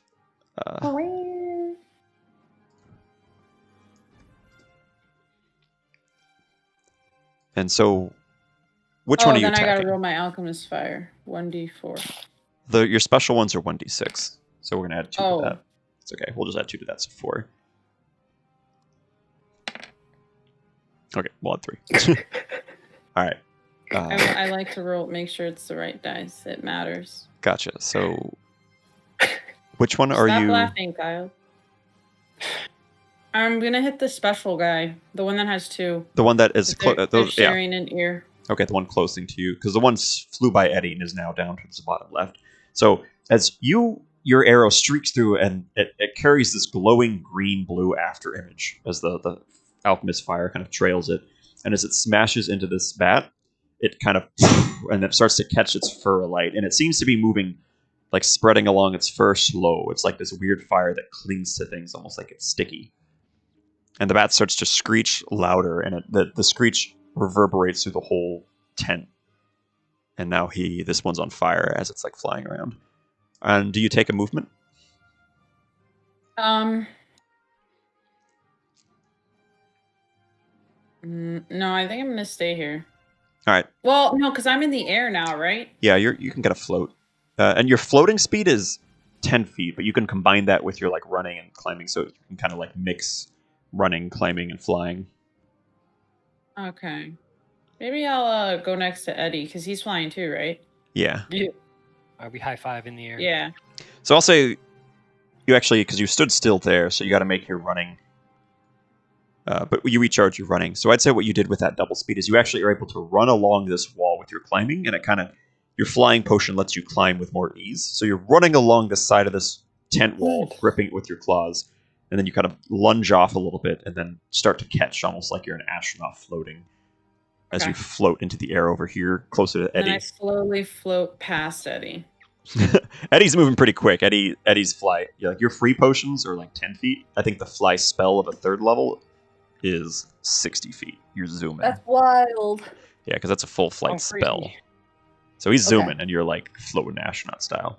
So that's Silas's. Okay. Next would be Elris and laugh, Doran. You're Silas. moving at the same time. Doran, you're now clean as you're just standing kind of with these corpses around you. Okay. I'll go second, like I usually do. All right, and now that you see some of these orcs are down, kind of like clearing the way, you actually notice that there was one more body up where these others were.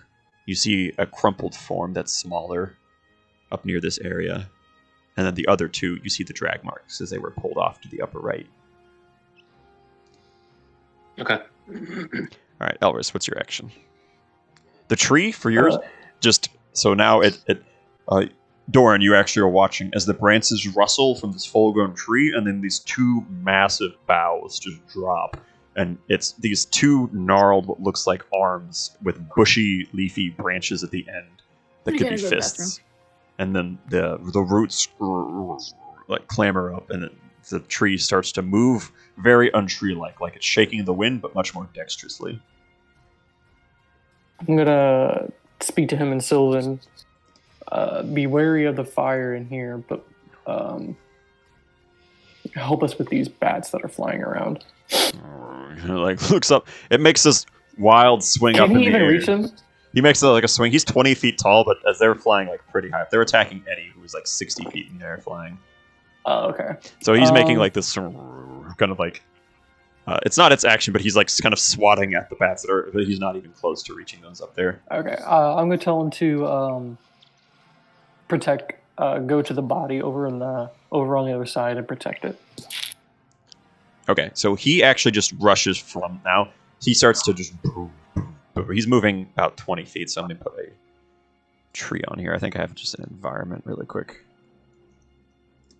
Kyle, is your camera possessed? I don't know what happens sometimes. I think it is. So this tree just moves right past these guys and probably gets to here. It's moving slowly. It starts to kind of runs through the fire. Both orcs, as it's coming by, try to stick their axes into it with the opportunity.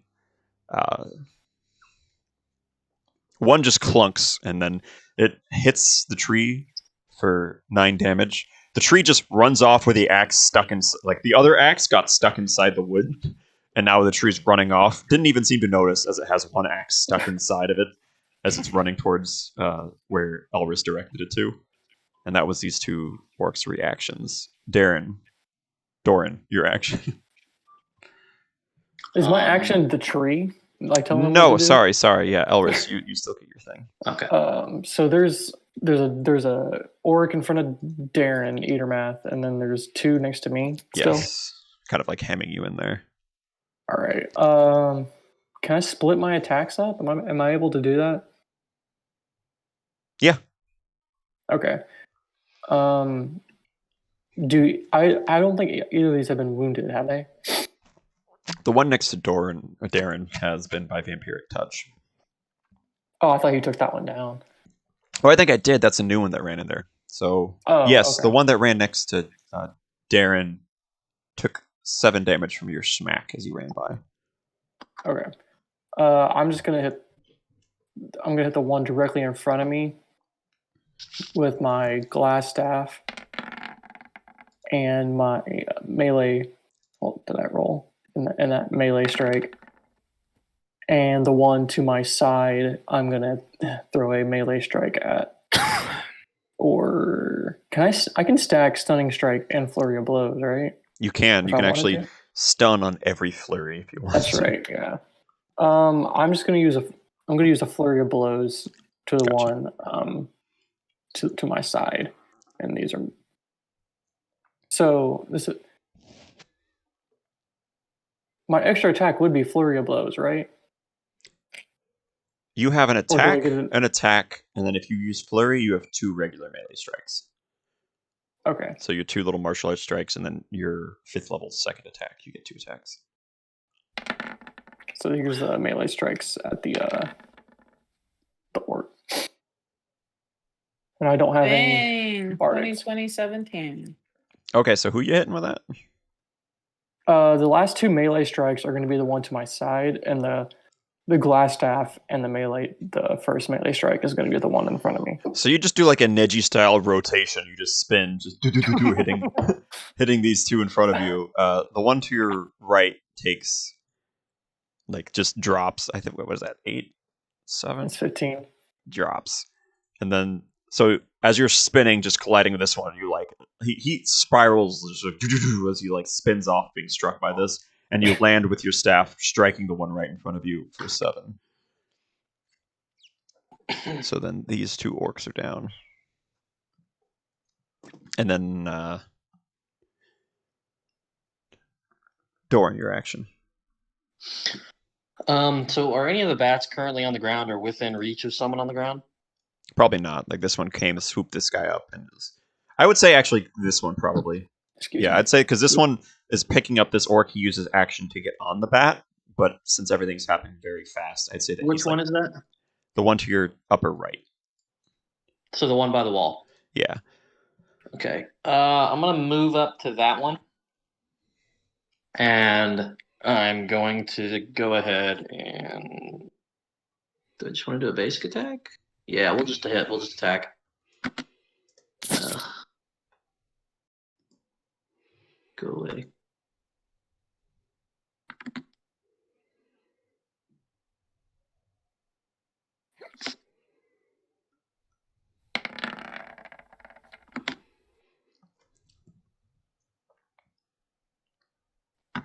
Are you attacking the bat or the orc on top of it? The bat. All right.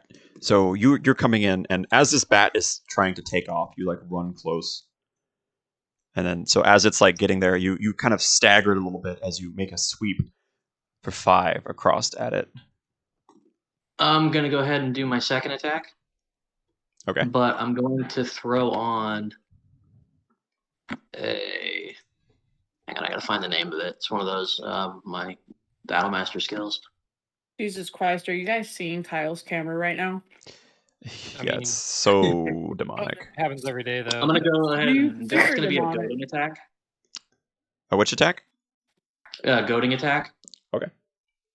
So when I hit a creature, with a weapon attack, I expend one of my soup die, and an attempt to goad the creature into attacking me. Okay. I add the soup die to the attack's damage, and then the target has to make a Wisdom saving throw. On a fail, it has disadvantage on all other targets other than me until the end of my next turn. Gotcha. So does a wisdom saving throw on the bat? But I gotta add.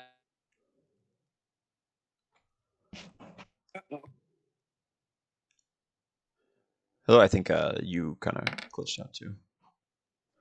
So 5, 9.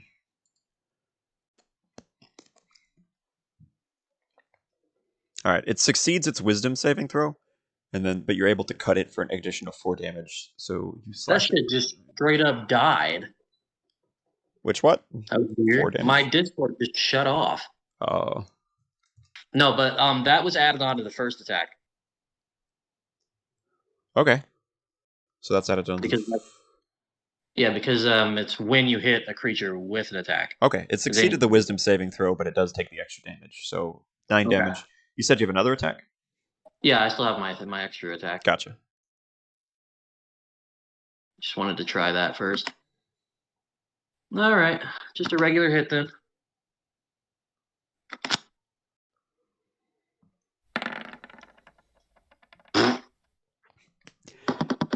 No, I'd say so on that one.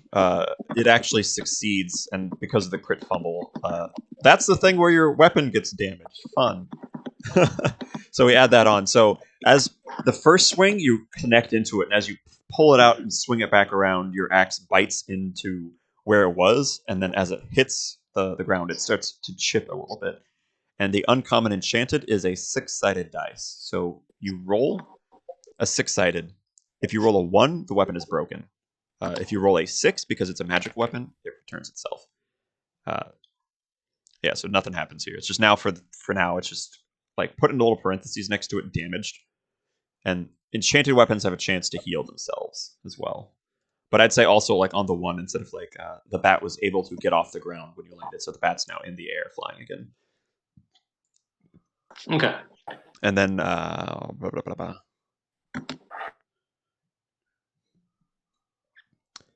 So I'd say one of the orcs near Darren gets to make his attack. The other one got KO'd.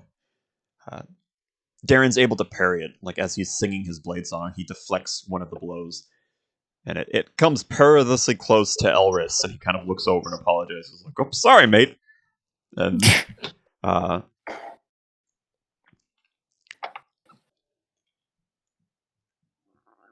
okay, this final bat. So this one comes up to Eddie. So this one here that's on fire, the bat's shrieking, and it comes over to Eddie, and the orc that's on top of it with the weird eye pattern, he looks to Eddie and he speaks in the human tongue.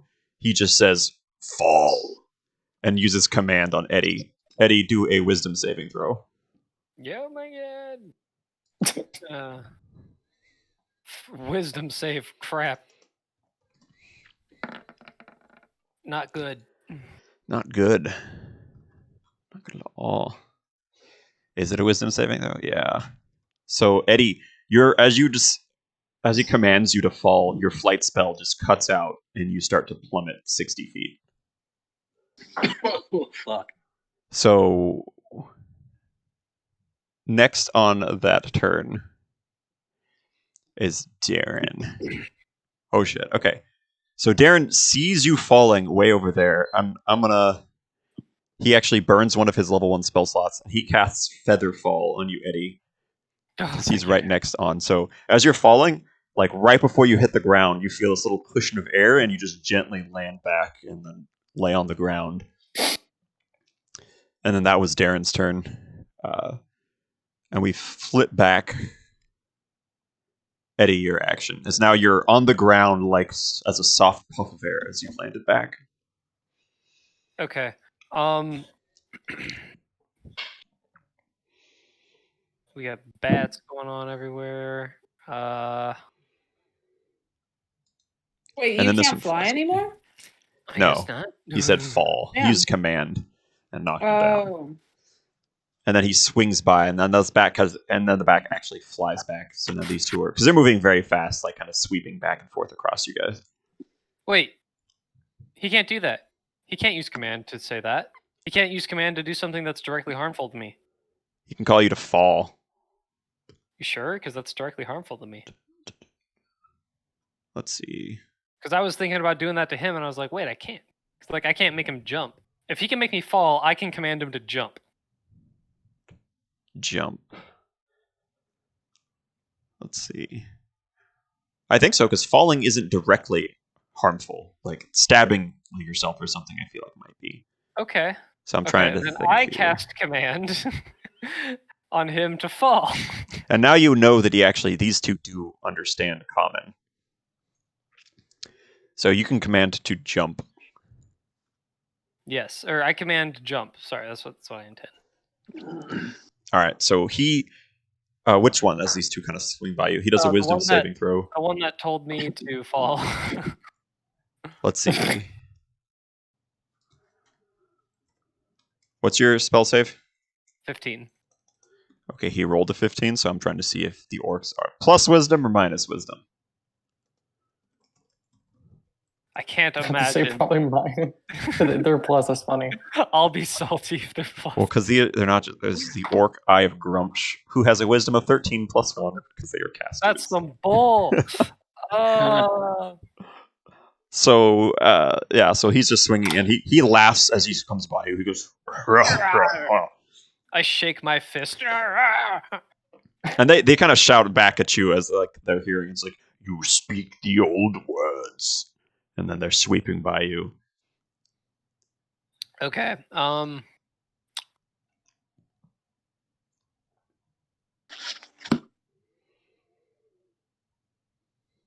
right. I want to. Okay, this might backfire. No, wait, I already used my action. Crap. Okay.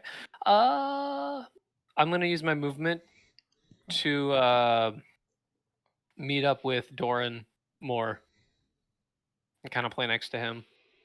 Doran. All right, so you're Yeah. able to move, kind of running on your ground here, and yeah, I'd say you're able to get pretty close up to there. So you meet and see this dwarf for the first time. Do you say anything to each other? I'm just like giving him a head nod of acknowledgement, like, "Hey, yo, we're in this shit together. Let's Thanks for let's your help help. each We're other gonna out." have to go and try to save that lady from before, but let's finish these guys off first. I was thinking the same thing. All right, so we're on the same page. I was half expecting you to be like, "Saw, dude." like brah. when we jump in Overwatch comp. Yeah. Like, "Zod, bro." Saw, duh." All right, so then that back kind of like that's your go. Now this one, the second one, kind of flies back around and it sweeps kind of back towards Eddie, and it has flyby. So as these guys are coming by you, they provoke no opportunity attacks with Wait. the bat. They do what? Yeah. So Isn't he right next to me now, though? yes. So I can do an attack of opportunity if they're hitting someone right next to me. Can I do an opportunity attack too? Okay, flyby does not. So that's the thing. Flyby does not provoke opportunity attacks for hitting you and okay. coming right. But if you're, is it an ability you have? No, it's Okay. just someone came within range of me. Yeah, and it's not coming within range; it's leaving the range that would typically do it. Okay. Unless you like Okay. pull him. So this guy's sweeping by. Yeah. So the flyby, as this guy comes and it sweeps down towards Eddie, and the bat takes a bite at you as the guy on the back with his spear kind of lunges with his spear down at you.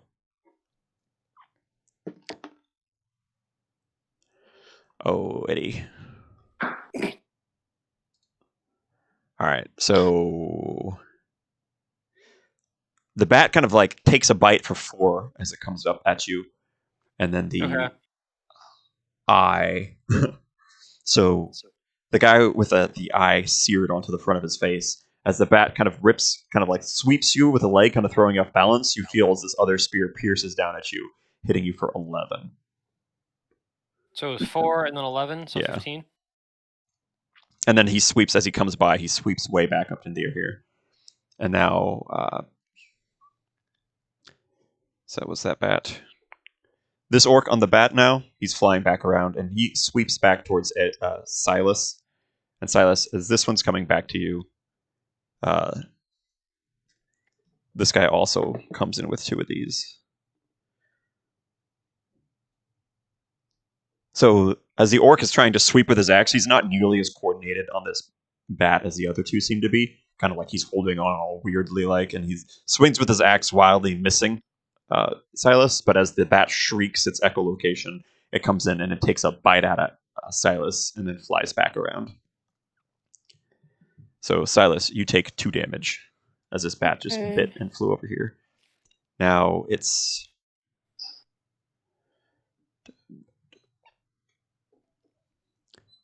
let's see, one more here. Silas, it's your go.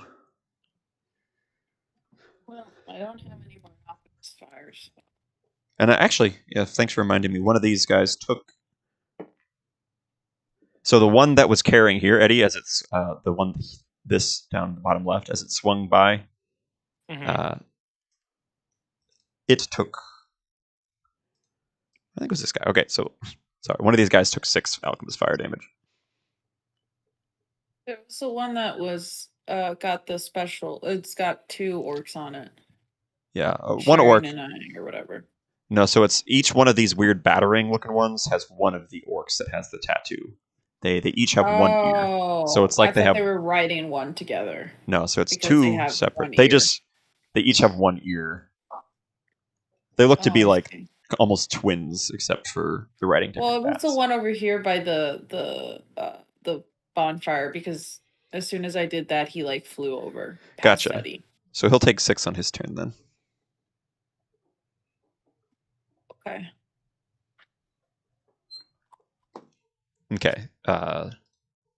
Silas, your action then.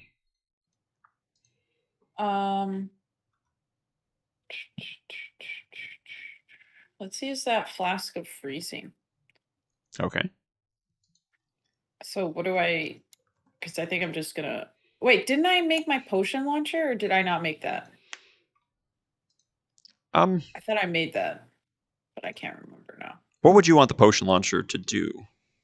Launch a potion. Yeah, but are you trying to Cosmo. like get it as just basically like Like it's a long range one, so it's kind of like my crossbow, except it launches potions and not an arrow. I'll say we could do that because your infusion you're using is on your crossbow to modify it, so I'd say that's a pretty easy modification. You just do that instead of a arrow. Okay. Did we write down what the flask of freezing does? What? Did we write down the flask of freezing? Where did that come from? No, you. Well, that's the one that I made when we first started. When we first started, I made a flask of freezing, a potion of catnap, and a potion of charm monster. When we first started this session. No, I don't think it was a. Oh no yeah. The or snowball one. It's a snowball one. Gotcha. So you said just to call it a flask of freezing. I know. That's the tricky part is using this spell here. Gotcha. All right, so you throw it where? To whichever one's closest to me, so that hopefully it's not at disadvantage. Okay, this one that flew by here. So it says this one flows by. I don't know which one here means, Shane. You have to. Oh, sorry. I wish you would like highlight it or something. I'm moving around. I think if you double click it, it should. No, it just opens this. Oh, weird. Just gonna move it around. See this one floating I around know inverted. You see it moving. Closest one to your bottom left. So as it comes by, you take aim and you aim at a spot in front of you as it's like flying by, and you just like launch your potion as it spins through the air and it explodes right where this guy's heading to. And they have a dexterity saving throw. Fails, and the other guy gets one. Fails. And this hits both of them, the bat and the orc. Roll 3d6s. Oof.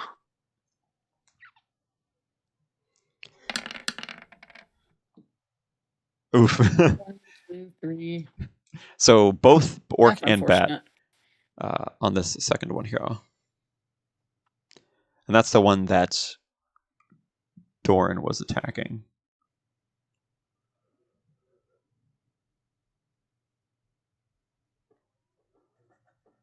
All right, so that did 6 to that and to the orc. And so just the flask just boom explodes as now icy snow kind of like starts to rain down in that area, and both of them kind of like let out. They start to spiral through the air and then catch as the wings grow taut as it catches itself and skids along this wall. And all right, that would be Elwys and Doran, your actions.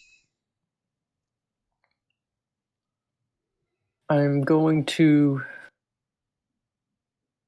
strike at the one in front of me first. Then I'm going to hit the one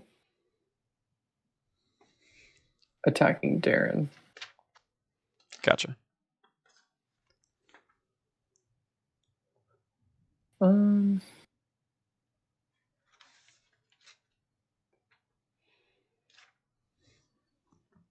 I'm going to excuse me. I'm going to reverse that. So my staff and one of my melee strikes is going at the one attacking Darren, and then my singular melee strike is going to go at the one in front of me.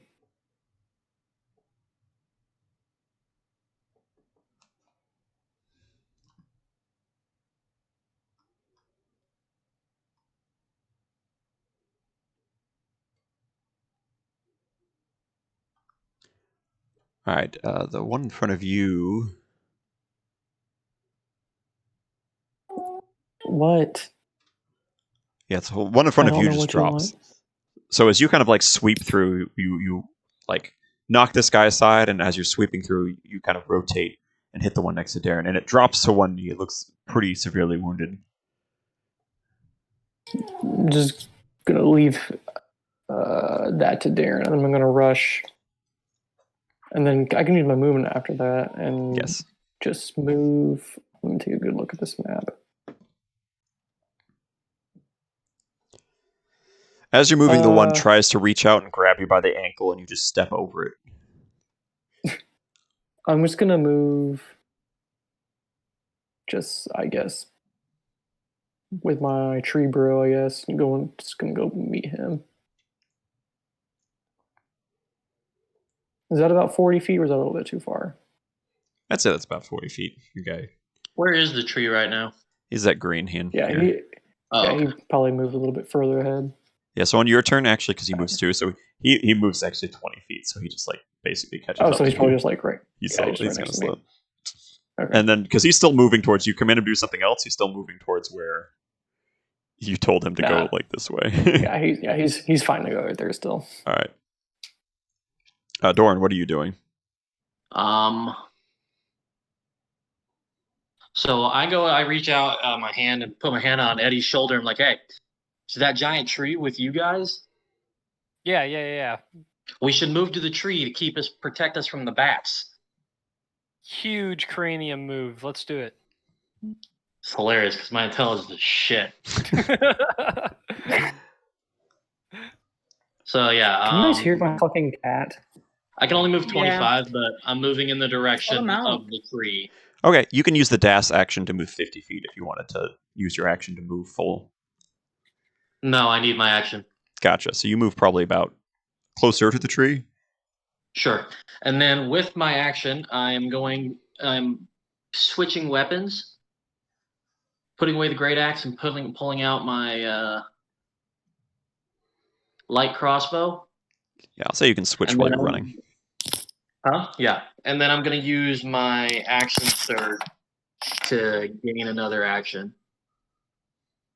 And I'm going to fire at the rider of the one on the north wall. Okay, yeah, this one here. Yes. Okay. I have so no idea what he's going to roll. Oh, roll 2. Oh no. And a Oh, 6 no. on that.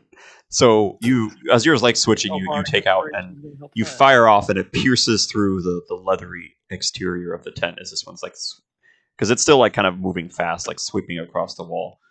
You kind of like let out a curse as it's dodges through you. And that means just second bat's turn. So he takes the 6 damage.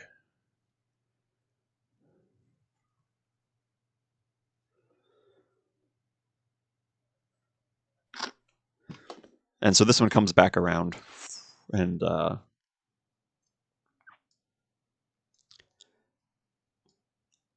it flies up even higher. So it kind of like spirals up high as it's on fire, and the bat tries to put itself out. Dexterity saving throw. It's trying to like spiral, and it's not able to put itself out. The wind seems to fan the flames. It's spiraling up, and the orc curses as it's holding onto it. And as he's up in the air, he does bless.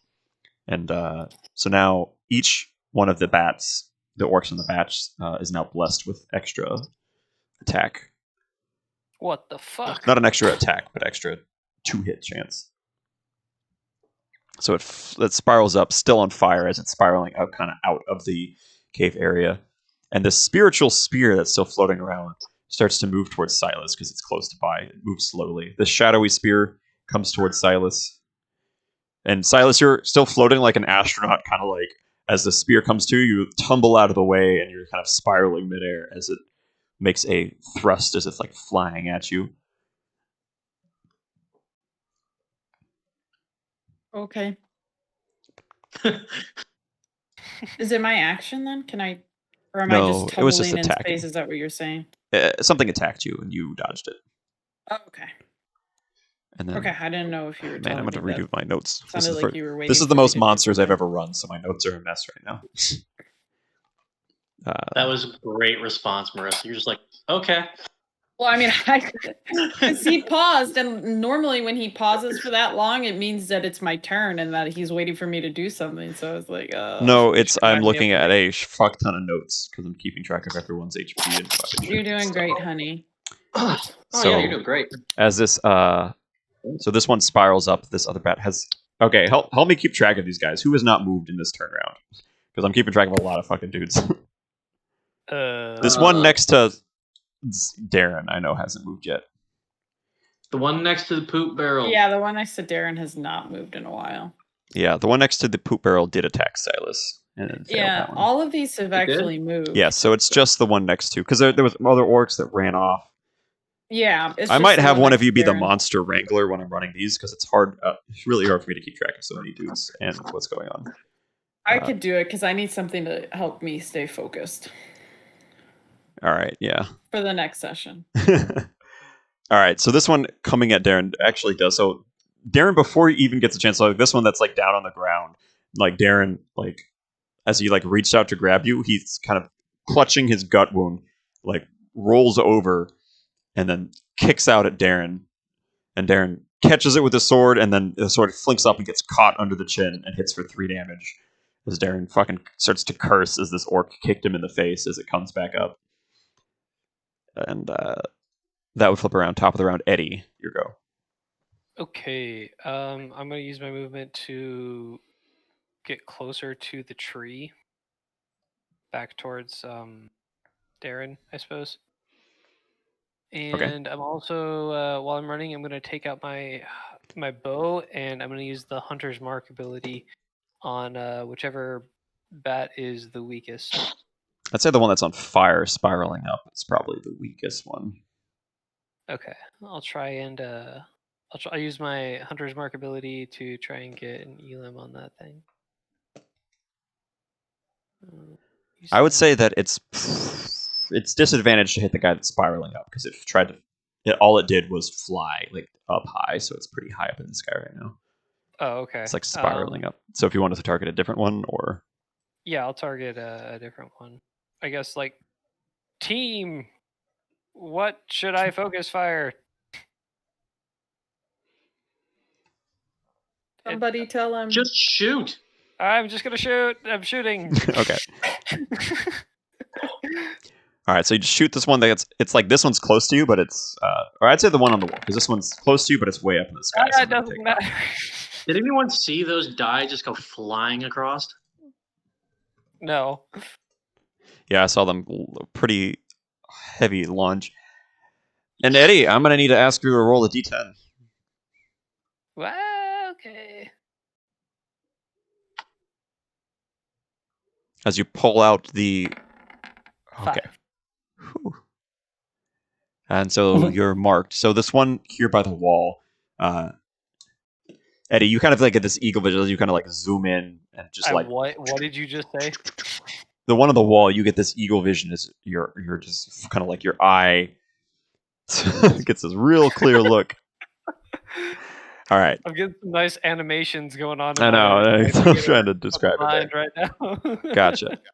I have to cross off all these. All right, so and then there's the 2 bats here, the big bat and little bat.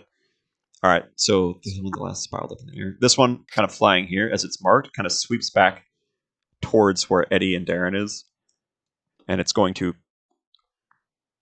Wait, it's marked still? For It's still everybody? marked. Hunter's marked. No, I'm saying it's Hunter's marked to you. Okay. But you see it as like you took the shot at it, and now it kind of spirals out as both you and Adoran are shooting at it, and now it's coming back at you. Okay. And what's your AC again? Me? 13. And I moved like probably about this distance or so. All right, so as the guy with the spear lunges out, he's like holding onto the bat as it's doing this like almost upside down to try to like come and stab at you. He's moving by really fast, and you're able to dodge out of the way from the spear as it kind of scrapes the ground alongside you. Some Dark Souls shit right there. And actually, I forgot he gets to add a 1d4 to that. Okay, no, he still misses from the bless. And the bat also misses. And then the bat tries to like make a bite. So you're just kind of panic. You like dodge under it as this swoops under you, and you can feel the spear like graze your clothes as he sweeps off. And now he flies back over this way. And it's bat, second bat. This one comes back. Can I use potions as a bonus action? No, we're gonna say no for now. Okay. And then this bat kind of comes back and it sees Darren over here isolated, and he comes back towards where this other orc was fighting. And then they make a sweep at it. And they connect with Darren. Hits him for 9.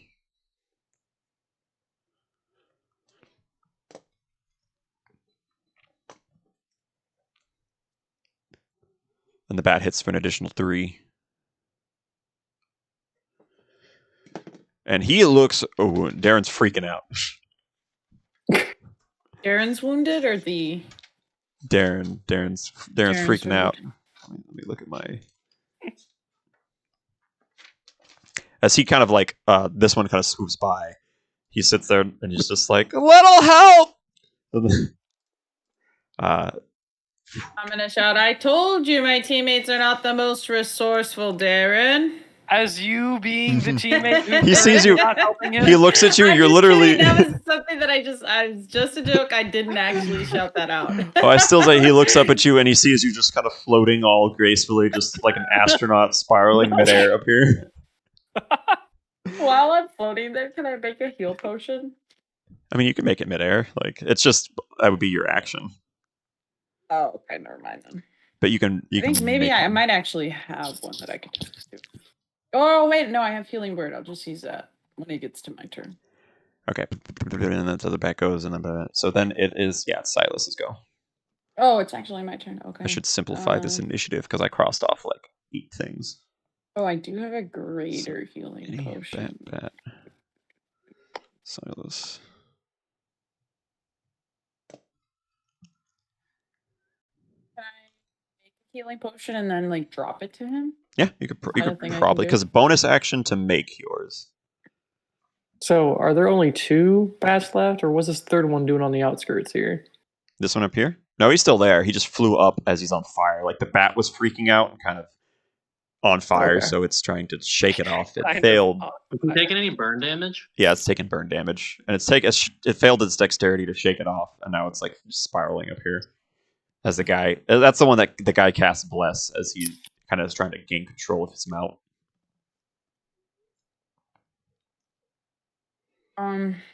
Okay. I mean, I'm... Yeah, let's just use a healing word on this guy. Or how close are you, Eddie? Aren't you right next to him?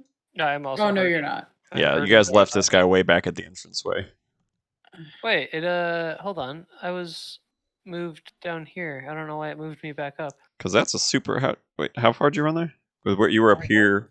My No, you ran towards where I was at. Yeah, so you're about I the thought But same. I can only move 25. That's why I didn't move very far. Right, but Yeah. I thought that's where I started the whole time. Like I started there and then I moved. I remember going down towards Silas past the bonfire.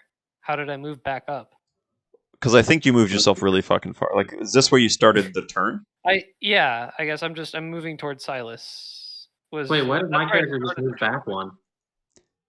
Okay, I'm moving so because I didn't. Okay, like I thought that if this is That's where where you I started started. my turn. and I moved Supposedly towards I've been floating around and I have just been in the same area. So where am I really then, Shane? Oh my god. So that is up to. I'm just saying. I think Eddie moved further than he Okay. did, but I guess if he didn't there, Silas, you're floating. Remember, you ran across the wall here, jumped off to here, and Right. the reason I keep saying you're floating and stuff is because things were attacking you and you were dodging them. So you haven't used any movement at all from Okay. your last one here. And then your flying is 10 feet. So to get on the ground is when you can combine both flight and ground movement. And I'd say Eddie actually, because you're close to the tree actually would able to pick you up. So it puts you in the tree. Like the tree kind of like reaches down with his arm and puts you in his boughs. So how close can I get? I'll say the tree can hold 2 people. Like, No, because I'm still flying. This is for 10 minutes. mhm. So how close can I get to Darren over there? The problem is flight speed with that potion is it's like here, 10 feet. But okay. And how far is he then? He's all the way at the entrance, so I'd say that he's probably like So let's see. If this would be 30 feet, probably like 90 feet away, all the way on the other side. Make the throw. Kobe. You I can don't do know it. if I don't think I actually can make that throw. Do it. Hmm. And healing word is it's a range of 60 feet, so he wouldn't. You could move 30 feet and oh no, you're floating there. Yeah. I don't know, guys. He seems like he might be fussed. And if I use my my extra fast speed, how fast can I? Or then I can't take an action though, right? If you dashed, you wouldn't be able to take an action. And No, you're, no, no. But my class featured dash thing. I think that you won't allow used me it take to an get action, here, can so I? you can't move. No, I didn't. Oh yeah, I did. Yeah, so but you I can't- thought that was like two turns ago. I don't think so. Things have just taken a while because you ran all the way up this wall and jumped off here, and that was the thing is you were like floating. Oh. Okay. Well, is it possible for me to try to? Is he being pinned down right now? Isn't he like? He's fighting Grabbed? off this one. He's not grabbed. No, he's just No. wounded, fighting off this guy in this. So you could try to thunk your launcher potion at him, maybe, but that would be like disadvantage on yours, and he would have to try to catch it. That's what I'm thinking. Yeah. And I don't want to waste a potion if he's just gonna fucking drop it.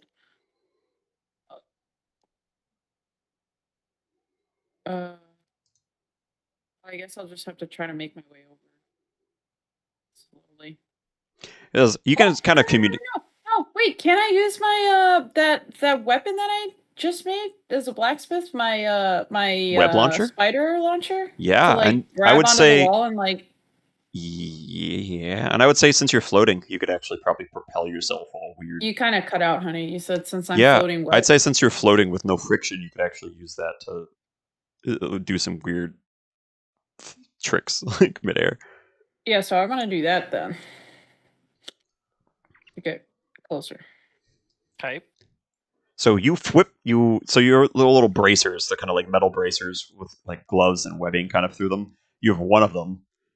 So one metal glove with webbing kind of lining through it, and you just fucking, and then a web shoots out, grabs the tree, and as you yank on this web, you're floating through space. You actually pull yourself much further, and you launch past, and you land right next to Darren and bounce off of the tent. So now you're floating like right next to here.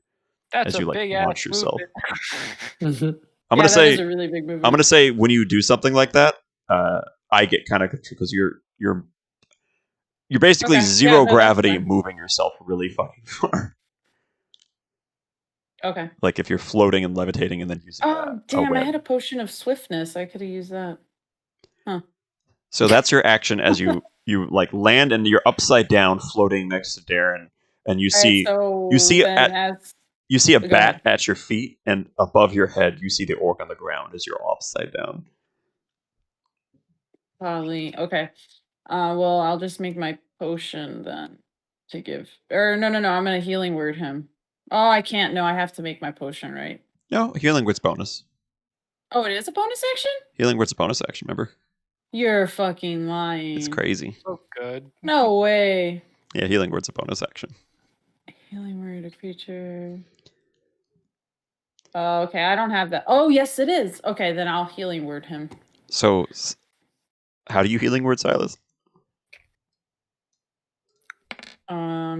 It's 4 and plus Plus 8. 3. Oh, plus 8. Okay, Isn't that's your how I do total it. 8, so 12. That's a big word. Yeah, so he just Oh, catches you're this. asking like what I say? Yeah, how do you do it? No, I don't want to put you. Oh, how do I do? Shoot. You're doing great. And you know, Oh, honestly, dang. you're the only I'm guy. gonna need your help here, Shane. I actually don't know how I would do a healing So word we this talked way. about this because Silas Yeah. actually doesn't know any magic. So as he swings over, bounces upside down off of this leathery tent, he looks up at where Darren is, and he has this little thing in his mouth, like a little like Hayate or some shit from Naruto. No, it's Genma. As Genma, he has that little like a Little straw, like a piece of straw looking thing sticking out of his mouth. and he just Okay. blows on it, and a little healing dart flies to Darren and heals him for that. Oh, that's right. That's sweet. Okay. I forgot about that little piece. Okay, Pretty so sweet and awesome. all right, so that was yours. So then it's Doran and Silas. Elris. Doran. So there's 2 bats on the left side of this cavern, or tent. They're just kind of making their rounds. Yeah, they keep just sweeping. They can pretty much hit. They're so fast they could probably hit anybody in here. So they just keep like sweeping by you guys and then making their attacks. Okay. Quick little rules thing, because Um, this might help for something like that, is if you can't hit something that's flying and coming by you, you can do something called ready in action, which is you save your action and just tell me, like, if this thing comes near me, I'm going to hit it. So that's your character basically like holding your attack and waiting for the opportunity to come by. So you can basically set a trigger point of when this happens, I'll do this. Yeah. Is that an action or a bonus action? That's an action. So you're saying I save my action and I technically it uses your reaction to when it comes by. So it's just you're holding up your sword or something, or readying or waiting for this trigger point. You just tell me, like, if this happens, I'll do this kind of deal. Shane, can I, since I'm right next to Treebeard, could I like run up the tree, kick off, and then use Step of the Wind to get to this bat over by Silas and Darren? I would say for that, you could ready an action kind of deal. So you say, like, when he comes by, I will do this. Because, like, these guys are not... Step of the Wind would get you that far. Okay. Yeah, I'm going to use my boots and get myself over there. All right, well, you use your boots, so give me a roll d10. There we go.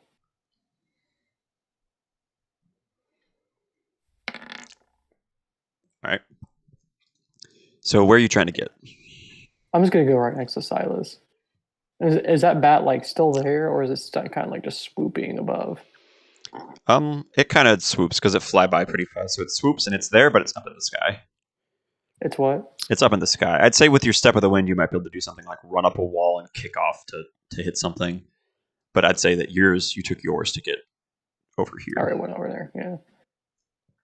Okay, I'm on the ground now, and I just wanted to, I think it's better if we just concentrate into 2 groups so that the bats either have to focus on one group or diverge. And if they diverge, I think with us being in separate groups, we can handle it ourselves.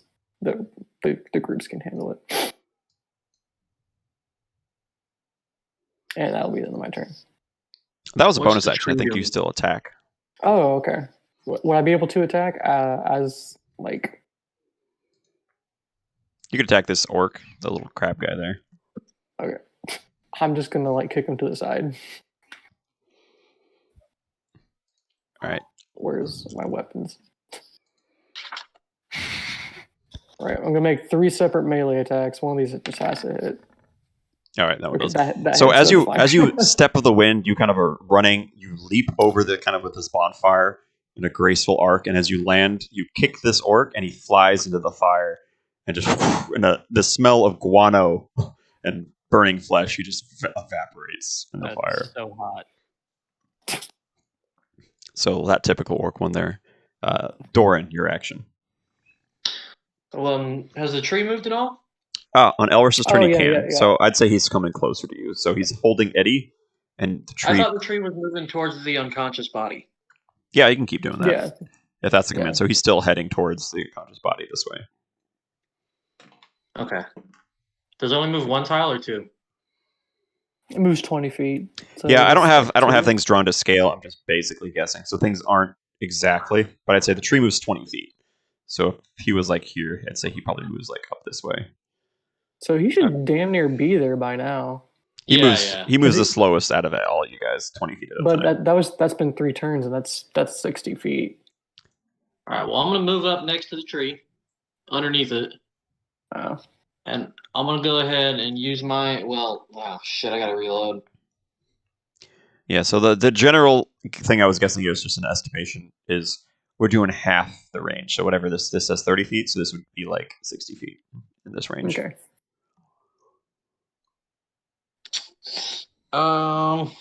Fuck.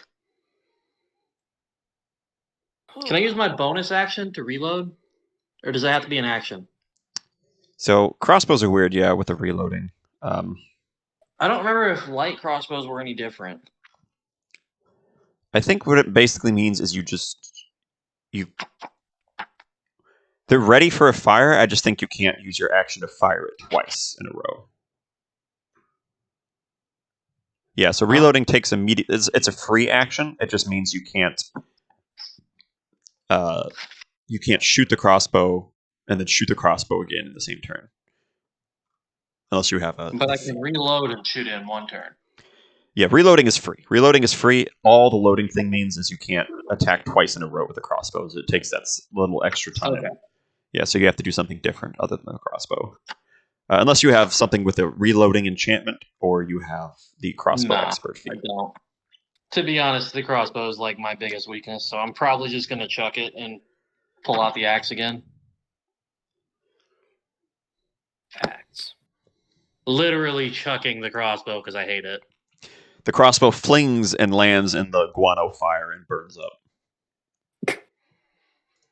All right, and readying the axe. That's my turn. Ready me axe. Gotcha. Do you use the goading thing or anything like that? I have to attack to use the goading thing. No, the attack. I have to land an attack to use it. I meant the enchantment. Can I do that? So the enchantment, yeah, compel duel is just you target. I don't have that enchantment written down. I just have it written on the axe. Yeah, so I don't know exactly what it does. You basically challenge one of the creatures, and if they succeed on their save, they're compelled to duel you. Oh, okay.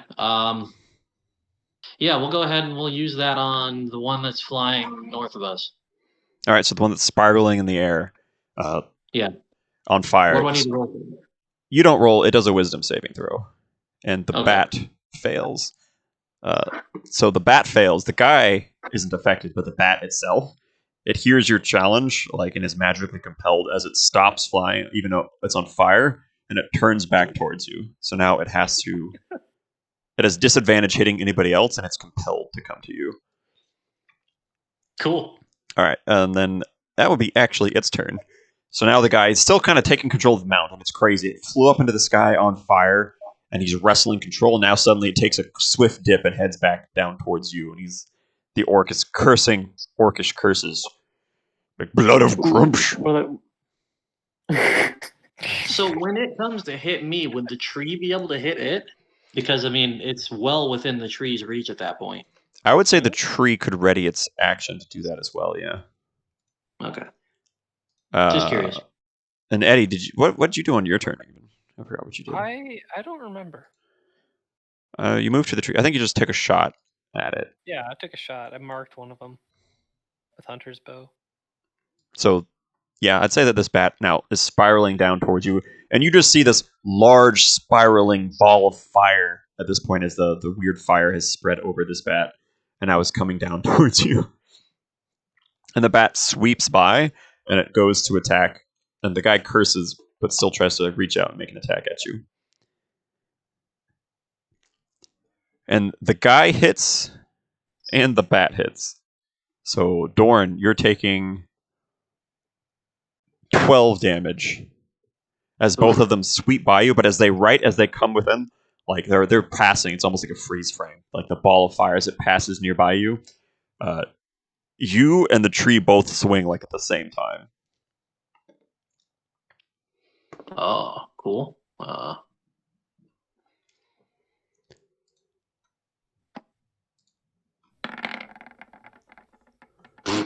Holy shit, you crit. Let's go. A great axe is 12. Yeah, and the tree definitely took it down. So, and the fire. Okay. Oh, fine. Okay. So, so this flaming bat comes by you, and as both of you just smash, it just crumples in on itself, And everybody in the tree and around the tree make a dexterity saving throw. Oh, Oh, damn Oh, it. shit. I think I'll be The okay. tree has to make a dex save. Oh, I got so lucky. Why is Oh, it still rolling 3? God, I hate that. I'm gonna have to change that individually. All right, so it's 5. Nine. All right, so both of you take 6 flaming damage. The tree fails on it Got a 23. What? What? because you I got an succeed. 18. What do you mean? If you succeed, you take half damage. So you're lucky. Oh, Okay. Okay. I So take as how this much? bat, as it's flying by you, the fire now, as it crumples, catches its internal, like the guano inside of it, just detonates and like launches. And I'd say all of you are kind of blown. Eddie, you're blown out of the tree. The tree falls down next to you, just as this shockwave explosion ripples out. How and- much damage do I take? 6, because you succeeded. You're able to like as you see it like slow motion, as like it crushes, you kind of like mentally connect like bat poop, fire, explosive.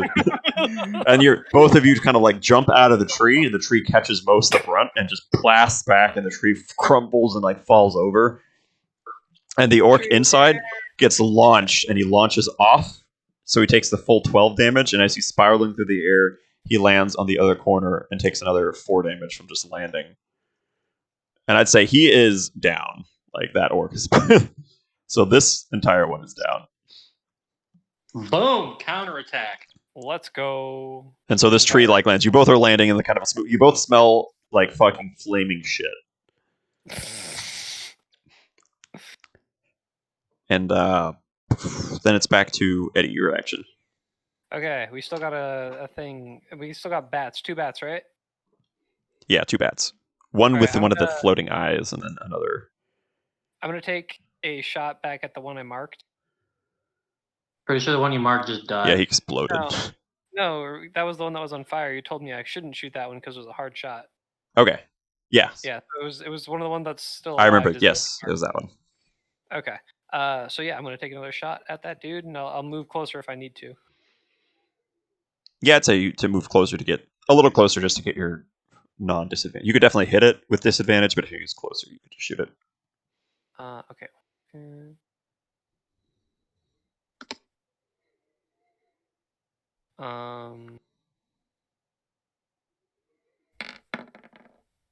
Fuck it, Oof. dude! I literally got a 7 twice in a row now.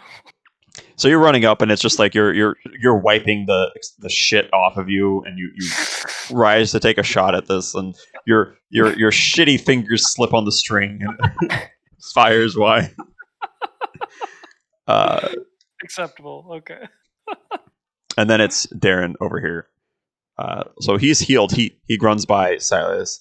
He's like, "Thanks, little guy." He gives you a little like pat. You're still floating upside down, so he like reaches up to pat you on the head. There's like shit on his hand, and he just like smears it on your. Why do people insist on treating me like a pet? And he He gets larger. he's just, Why do you keep stretching this man I keep trying to out? move him. He's a very Expand. flexible NPC. So he goes next to like underneath you, Silas, and then he looks up and he's just like, "You look like what these things would eat, so you make terrific bait." And he readies one of his swords, and he's just waiting. And What a dick. boom. So that's Eddie, this guy. I haven't handed him the potion yet, have I? You healing worded him. Oh yeah, that's right. Damn. I was like, Shame. yeah, I'm gonna second guess this shit. All right, so then both these bats. So this one comes back around, and he cries out in rage as he sees his brother like explode and like land kind of in this smoldering heap up there. And he streaks out towards these two up here. And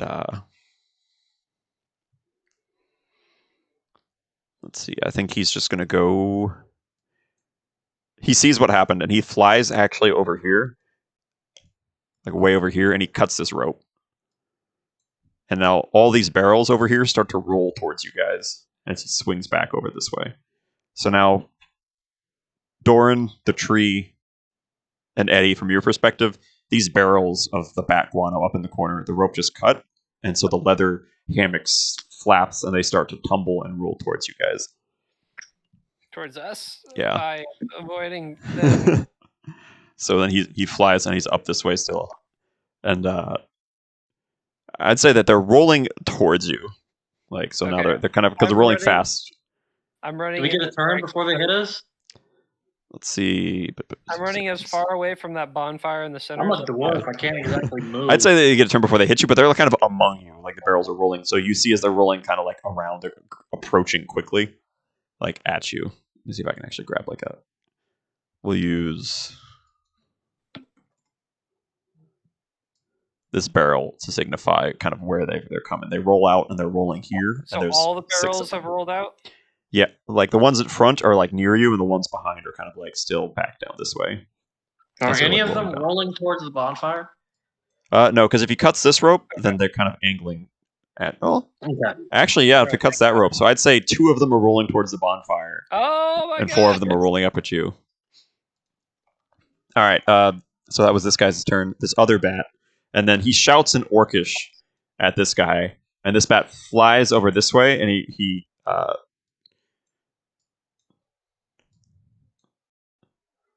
let's see what he does. He doesn't have a torch or anything. Yeah, so he just flies away from the bonfire. He's dipping from this way. All right, now it's your guys' actions. Eddie, you took your turn, so now it's Elris, Doran, and Silas. I'm just gonna pick up Silas and Doran and get the hell out. Huh? And Darren. Oh, sorry, Dan. I was like, wait a minute. All right, I'd say as you pick both of them up, do a strength check because you're picking up 2, like a whole other guy.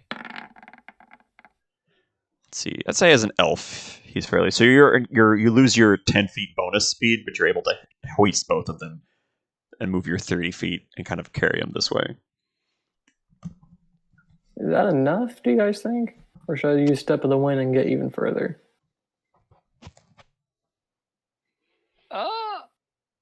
I would get further. I mean, visually, you look pretty dang close to that bonfire still.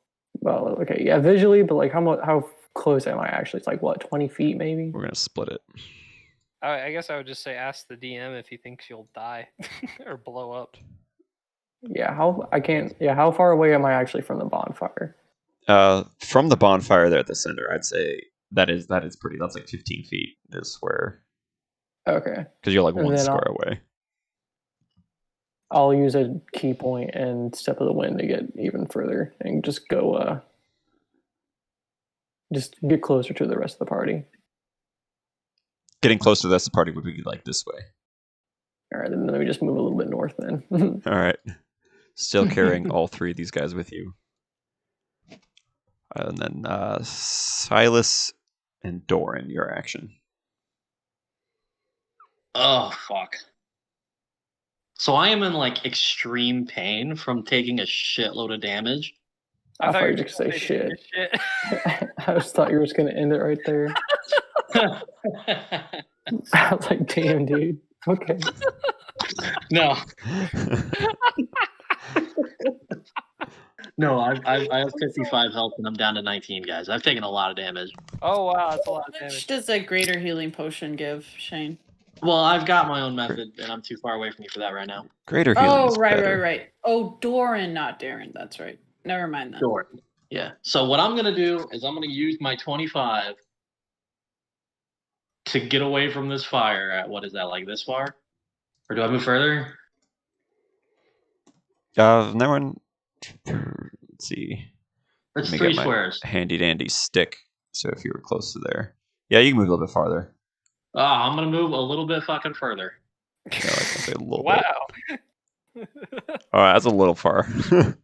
But yeah, you're like, I'd say you're probably like in between here. So yeah, so you're here-ish. All right, and I'm gonna go ahead and use second wind to heal for 1d10 plus my level. Okay.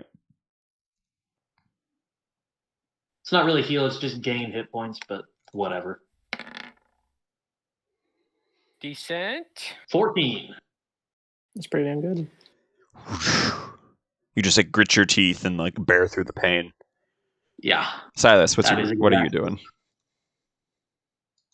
What do we have? There's nothing next to us, right? No, you're running away from these guano barrels that are rolling towards this big bonfire.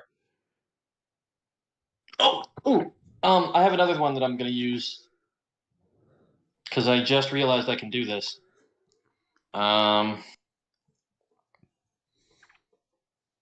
Is there any way that I can make it so I'm moving when it explodes or when they hit the bonfire?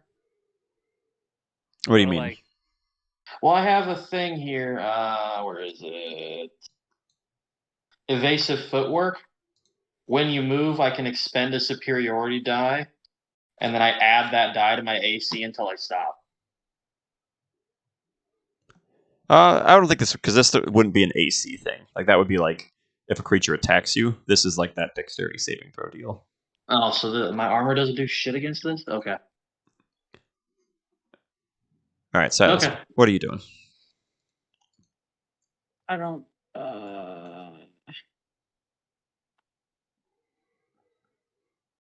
I mean, what can I do? Elvis has got a hold on me, doesn't he? Yeah, I Shoot mean you're on his shoulder, doing that thing. So Where do you want me to shoot?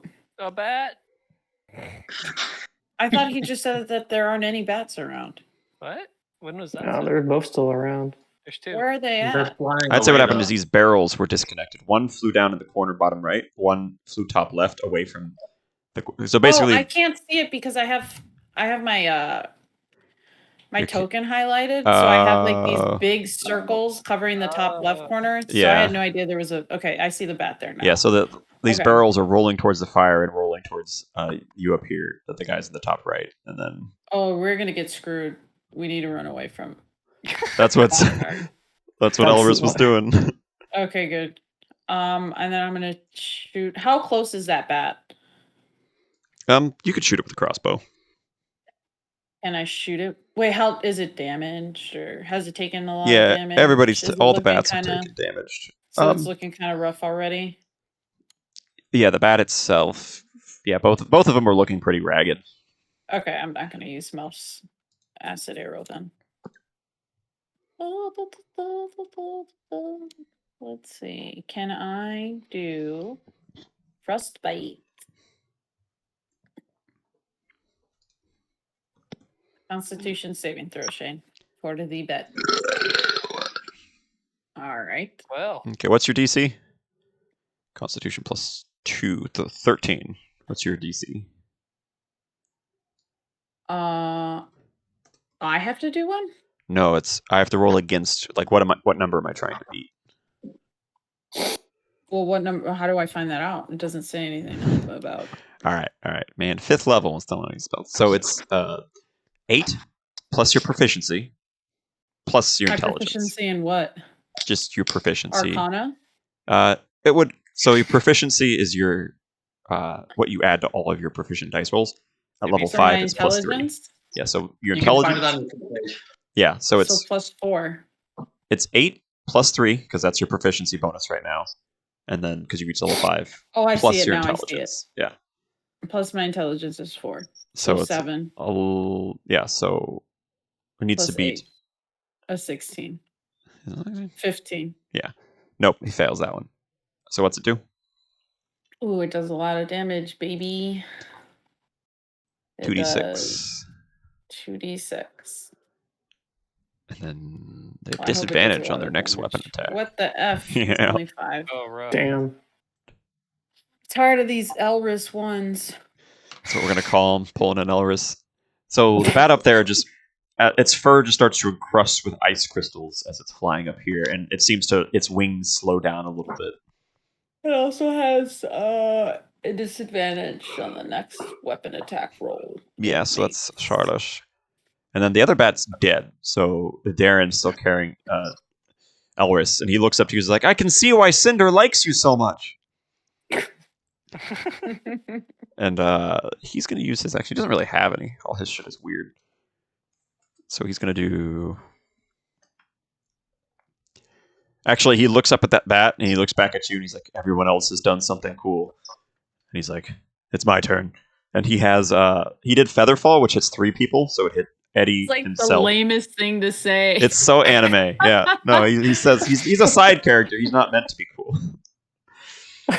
But he sees the bat floating up there. Silas is cringing so hard. He jumps off. He runs underneath the bat that's just been slowed from the icicle. He readies his sword, and he kind of like takes a fucking anime pose, and he does Misty Step up to where the bat is, Let's go. and makes an attack it's roll. Pretty cool. He's redeemed himself. And then I that swear was if he nice. misses, He's gonna He fall. rolled fairly he's low, gonna miss. but the Oh bat. my Hold on. God.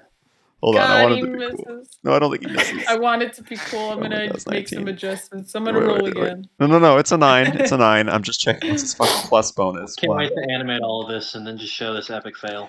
Hold on, let me see this. As long as you're plus 5 to hit. What's 5 plus 14, right? Yeah. Ah! Okay, hits. That's his first like sword Does strike he it or actually does hit. it miss? Shane? No, it hits. Okay, it hits. Okay. 9 plus 5 beats a 13. So he Misty Steps and he just appears behind the bat. He's like, oh my wama. Shit. Oh my God. And he makes his attack roll and it hits for 6 damage. Wow. Nani? What? Nani? It's crazy. He can't be stopped. 6 damage. Oh, that was fun though. Okay, wait. Does the bat actually? It might die. It was like needlessly badass. It does die. The bat does die for 6 damage because it had 20 Does the damage. rider die?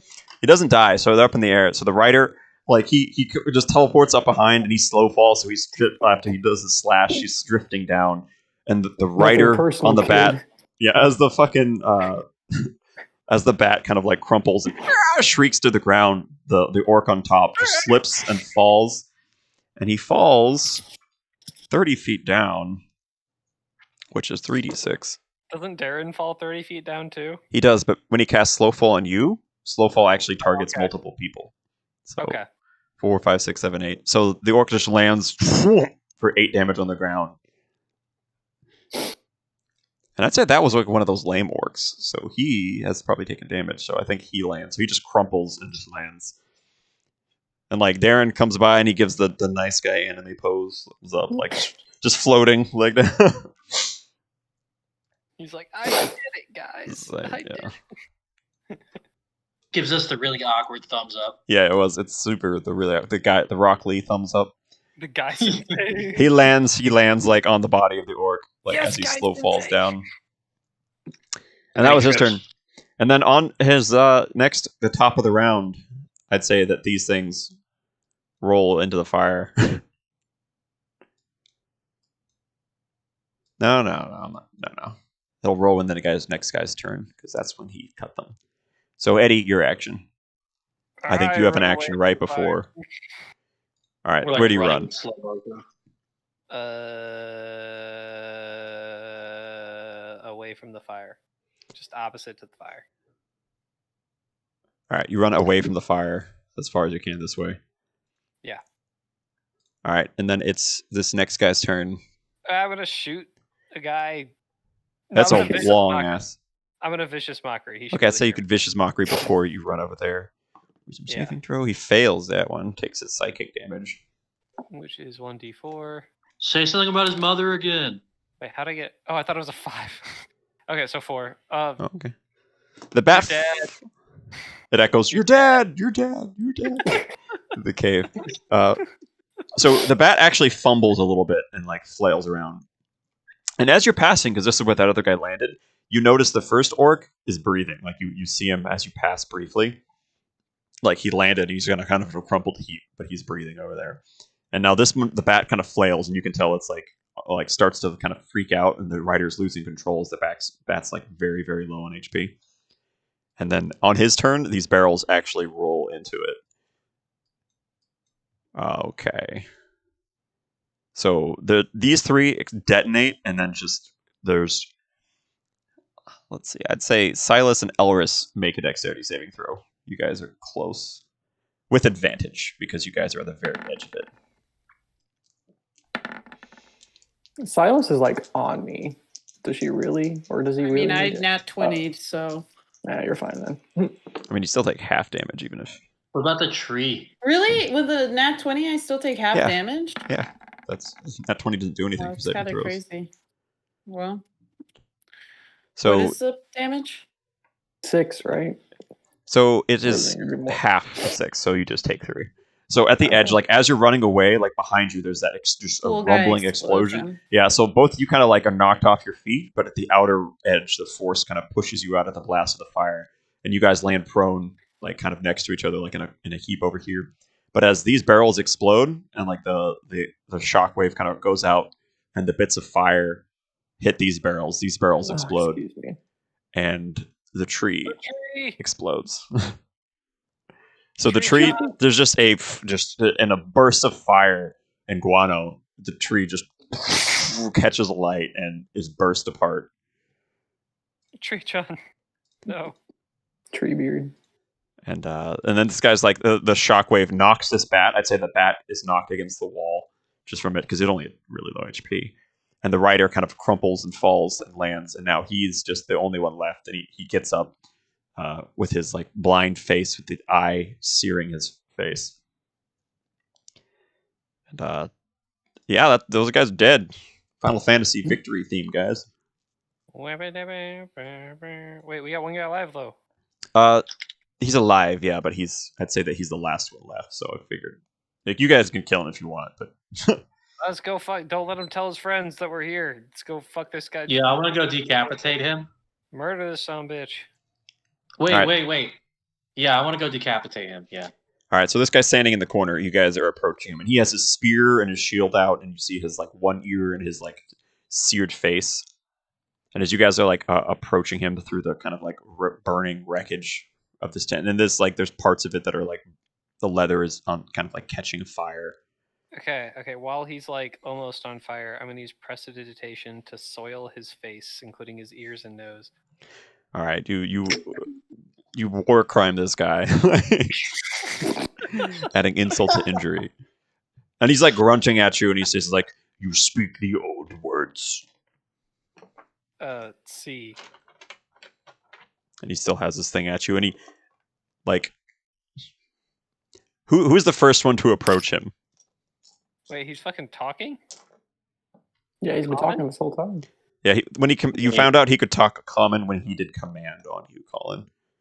I'm the first one. I'm stepping forward with my axe in hand. Going to cut So his as you fucking step head. forward, do a wisdom saving throw really quick as he Why is it always wisdom? because Because it's your worst one. he commands No, you. intelligence is my worst one. Wisdom's just Oh, bad. okay, Bam. yeah. So he says to you as you approach, he's like, grovel, and then your knees buckle a little bit as though his words have power, and you just force yourself through it and step up to him and shake it off. And now he's like sitting there with his spear and his shield.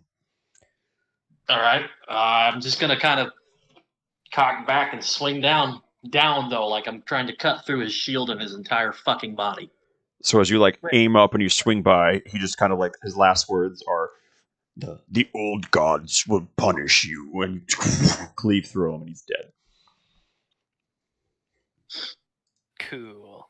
And then I pull the axe out and I kind of turn around and I plant the head of it into the ground and I lean against the handle and I just kind of look at everybody and thanks for coming to help. No problem, friend.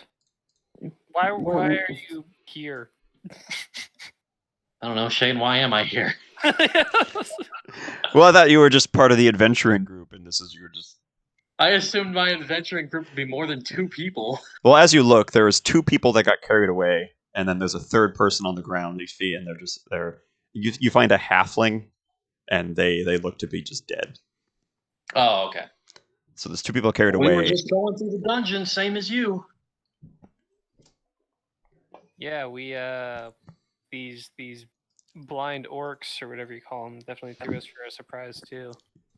So did they like capture you guys and put you in here? Oh, no, we fought our way in here. Just got a little overwhelmed by the numbers. Well, okay, so the people who got carried into the back room, those were Doran's companions, right? I assume so. Okay, Right? well, let's Yeah. let's go save. Let's go save those people, Yeah. guys. Gotta. Can I get a heal? Yeah, I can heal you. Kill yourself.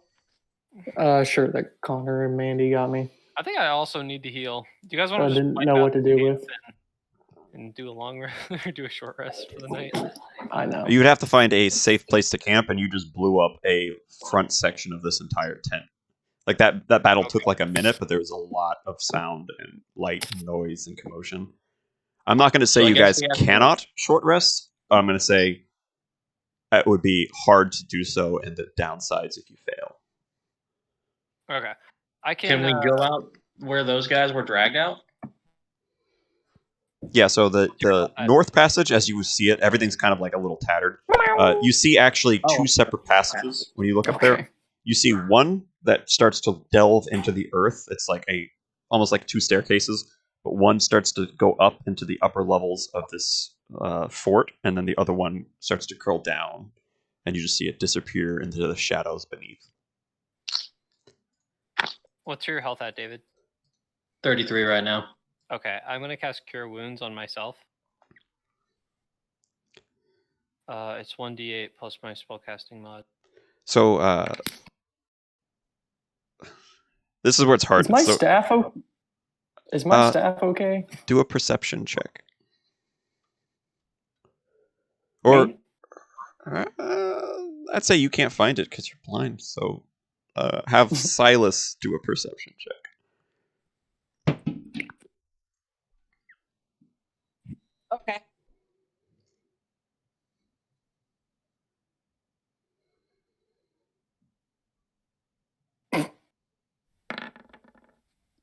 Not very good.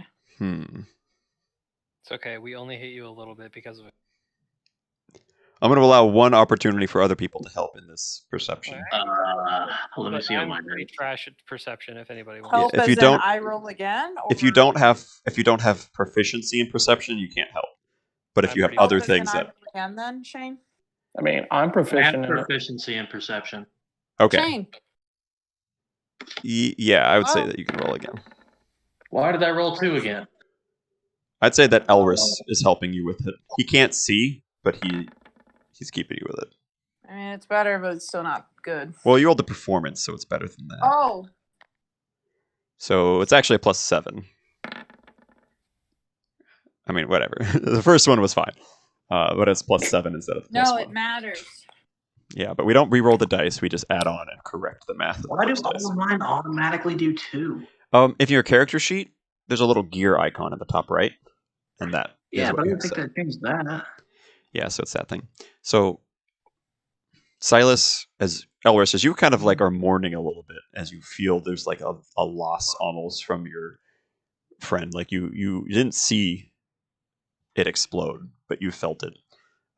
Silas, as you're kind of like looking around the wreckage, you find Tree. just scattered bark and branches exploded everywhere. But as you're looking around, you pick up and you find a single golden acorn, kind of like charred a little bit. Thank God he lives. Can help I him could- run. I can barely hear you. Yeah, you're super quiet there. She's doing this in her gaming chair. That's what she's doing. So, no, actually, I'm trimming my plant leaves. I'll go back to my computer. Me too. That's what I call cutting my toenails. Oh my god. Okay, you said you were doing what, Colin? Ignore me. No, so Silas, you just found a little golden acorn. Anyways, I said he lives, so we can Just replant him. throw another one. Treebeard. Treebeard's offspring. Yeah, so Tree peach. there is no Do I staff. have at this anything point, though, but- Shane? For what? Well, no, but I feel like, do I have anything that I can like plant him in my pack? I would say you do your investigation for your weird plant check thing, but I'm gonna set a pretty high DC because a pot of soil feels kind of weird to just have on hand. Well, I mean, I like a beaker that I could use as a pot, and then I don't know. Okay. There's Yeah, that gotta makes be like some that sounds chemicals fun. I could use to These are the essential nutrients. Elris, do you want her to use Yeah. her random, or do you want Silas to use his random chemicals on your? Do you trust On my, on the I acorn? do not. I do not give consent to put. I mean, my, it's not yours, so I can do whatever I want. That's a damn shame because I had it. Yeah, well, it's mine. So you were able to fill a beaker with some. Actually, yeah, you're in some cave. So you find some dirt and and there's the bat guano around you, which I'm pretty sure is a fertilizer. Oh hell yeah, that's a great fertilizer. So you have this little acorn planted. Fucking shit. Yeah, it's a vial of dirt and shit with the acorn tucked into this beaker. I hand it to Elris. I bet I could make some. It'll take time, but I think he'll be okay. Thanks for the shit, man. Because I didn't see what the hell happened. I was like, what the hell did you just hand me? You just held this glass and it just smells of shit, burnt shit. I'm fucking dead, dude. I can't breathe. I'm just, thank you. You're welcome. I'm just going to assume this is a gift. Yeah. Okay. And Darren goes over to this downed halfling and he's like, "That's another one for. That's another one for Gundren's memorial." And he kind of like closes her eyes and does like a little, kind of like the elvish version of making the cross. When you say down, do you mean dead? She's dead. Like, Okay, so no medicine check. She did. Wait, is this the one who got like cut? no, Oh, there was okay. another one earlier. You didn't see it before because it was a halfling caught on the commotion. But when all the orcs Oh. cleared out, you kind of see a trampled little body. I recreate the scene from Lord of the Rings where Aragorn kicks the helmet and like ah! He actually broke his toe on set. Yeah, that's funny. All right, so what are you guys doing here? What's your decision point? All right. I think we got to go save that other lady who got pulled down into the tunnel. We're always saving people. Well, yeah, man. When you're in Fantasyland and there's people all getting fucked up by orcs and shit, you save them. Well, I mean, again, we're here as a competition, really. Well, I can tell you right now, as the leader of that group, anything that we would have won, you guys can keep. Well, now you're talking. Now we got things. Things are cool. Shane, oh, we're supposed to win. So it's just like this dungeon was discovered and all like it's like a gold rush where the main guy Gundren Rockseeker charges money to go inside this well where he built up this inn over, and where it's just this entry to this dungeon that he discovered, and people are going down there spending gold, like coming up with treasure, and now it's just attracting more people who go down. So it's just this giant attraction for all these adventurers from everywhere came, and just now it's just a whole bunch of other like people, like grave robbers, adventure seekers, mercenary types are around this gold boom era where everything's inflated. Anything like just this crazy pop-up town, like everything's sprung up overnight. Like, Okay, no, I already knew about the town, but like, Yeah. they're making it seem like there's some sort of a prize. It's We'll just look it's more this up. like anyone down here is just kind of like Darren did okay. mention. It's like, yeah, it's like once you're down here, it's kind of dog eat dog, because like people who would buy you a drink up there might stab you in the back down here. Kind of once you're down here, Then it's- yeah. My statement stands. Anything that you find, you guys can keep it all. Just help me save the rest of what's left of my party. All right. I guess we know where we're headed. Ooh, let's do it. Wow. All right, so I would say, who does anyone know medicine No. Like, I Does it? actually think I proficiency? Because if you guys don't take a am. short Yeah, rest, I'm proficient in medicine. Elris can try to do a medicine check to help let you roll some hit dice in between. Yes, please. Uh, I can also cook some rat dung or bat dung. It's definitely 10 to 10. Yeah, so I figured we're wrapping up here because I feel like Do I need to make a check on like everybody or just Uh, one roll? do 3. I like Okay. fucking skill challenge dealios because instead of just a Or one pass or fail, four including me, or just 3 in like. just 3 in general. That's how I like skill challenges Okay. in general. Okay. Everything good comes in 3s. Ooh. Well, All right. I don't know about that Glad one. there's more than one. Okay. Okay, cool. Uh-huh. Okay. It's a Okay. +6, man. I'll say that everyone, as Elris is going by and treating everybody, everyone can roll 2 hit dice of their own, but he doesn't get any bonuses.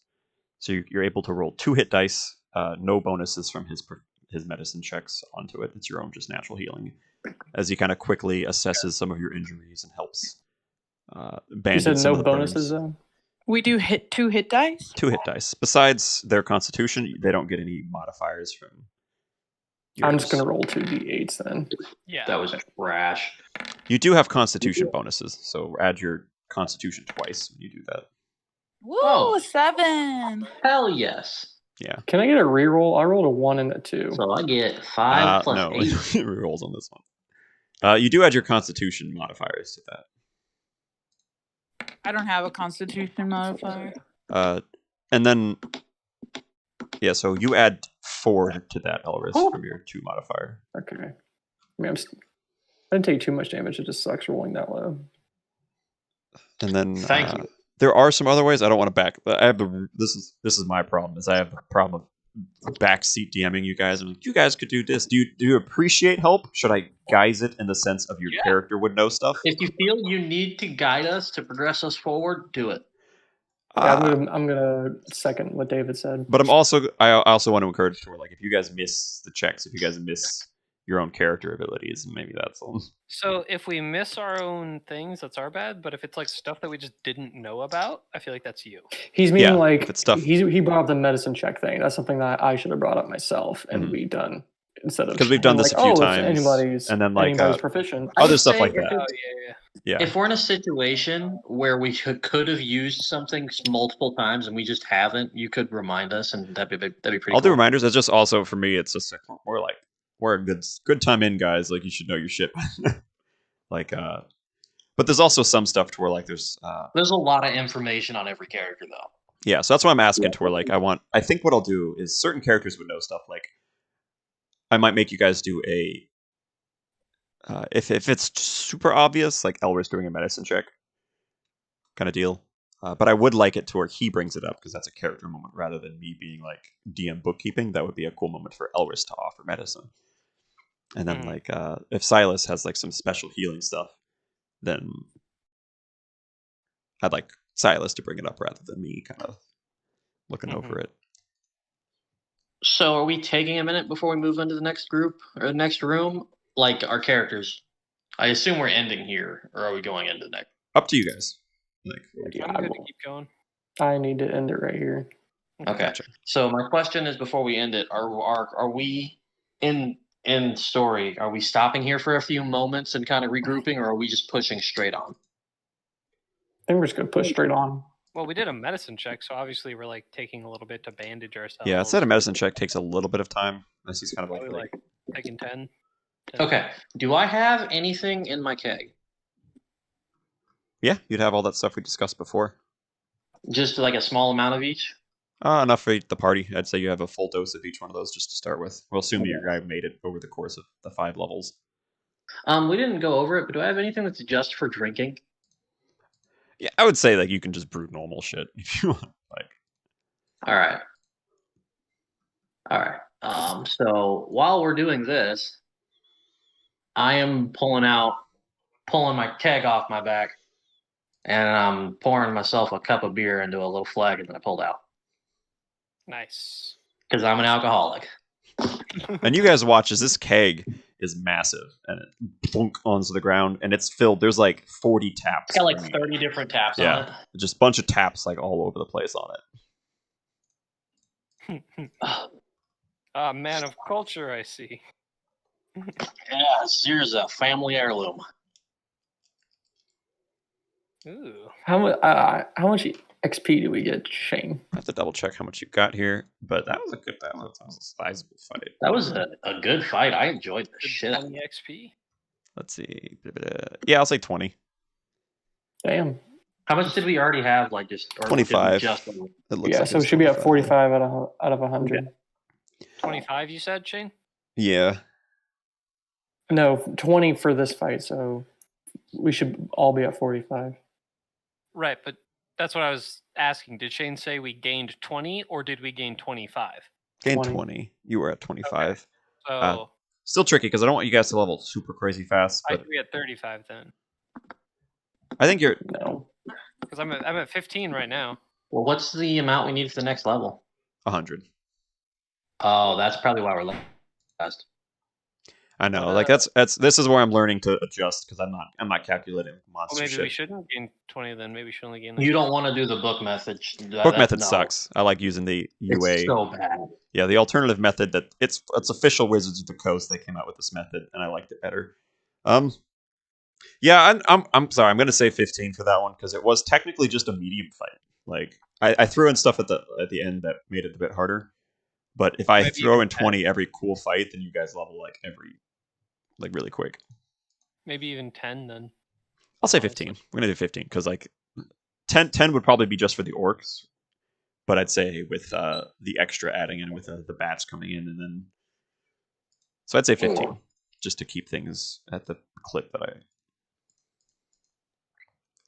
Because like there is still more shit in this place, so I don't want you to like level them like boom, boom, boom, boom, like guys. Mhm. If you get 20 every cool fight, then so we'll say 15. 15 is a good place for here. And I'll say this, you guys. I don't know why you had 25, or I don't know why you had 15, Colin, but I had 25. So wait, what are we at now as a group? I'm at 40.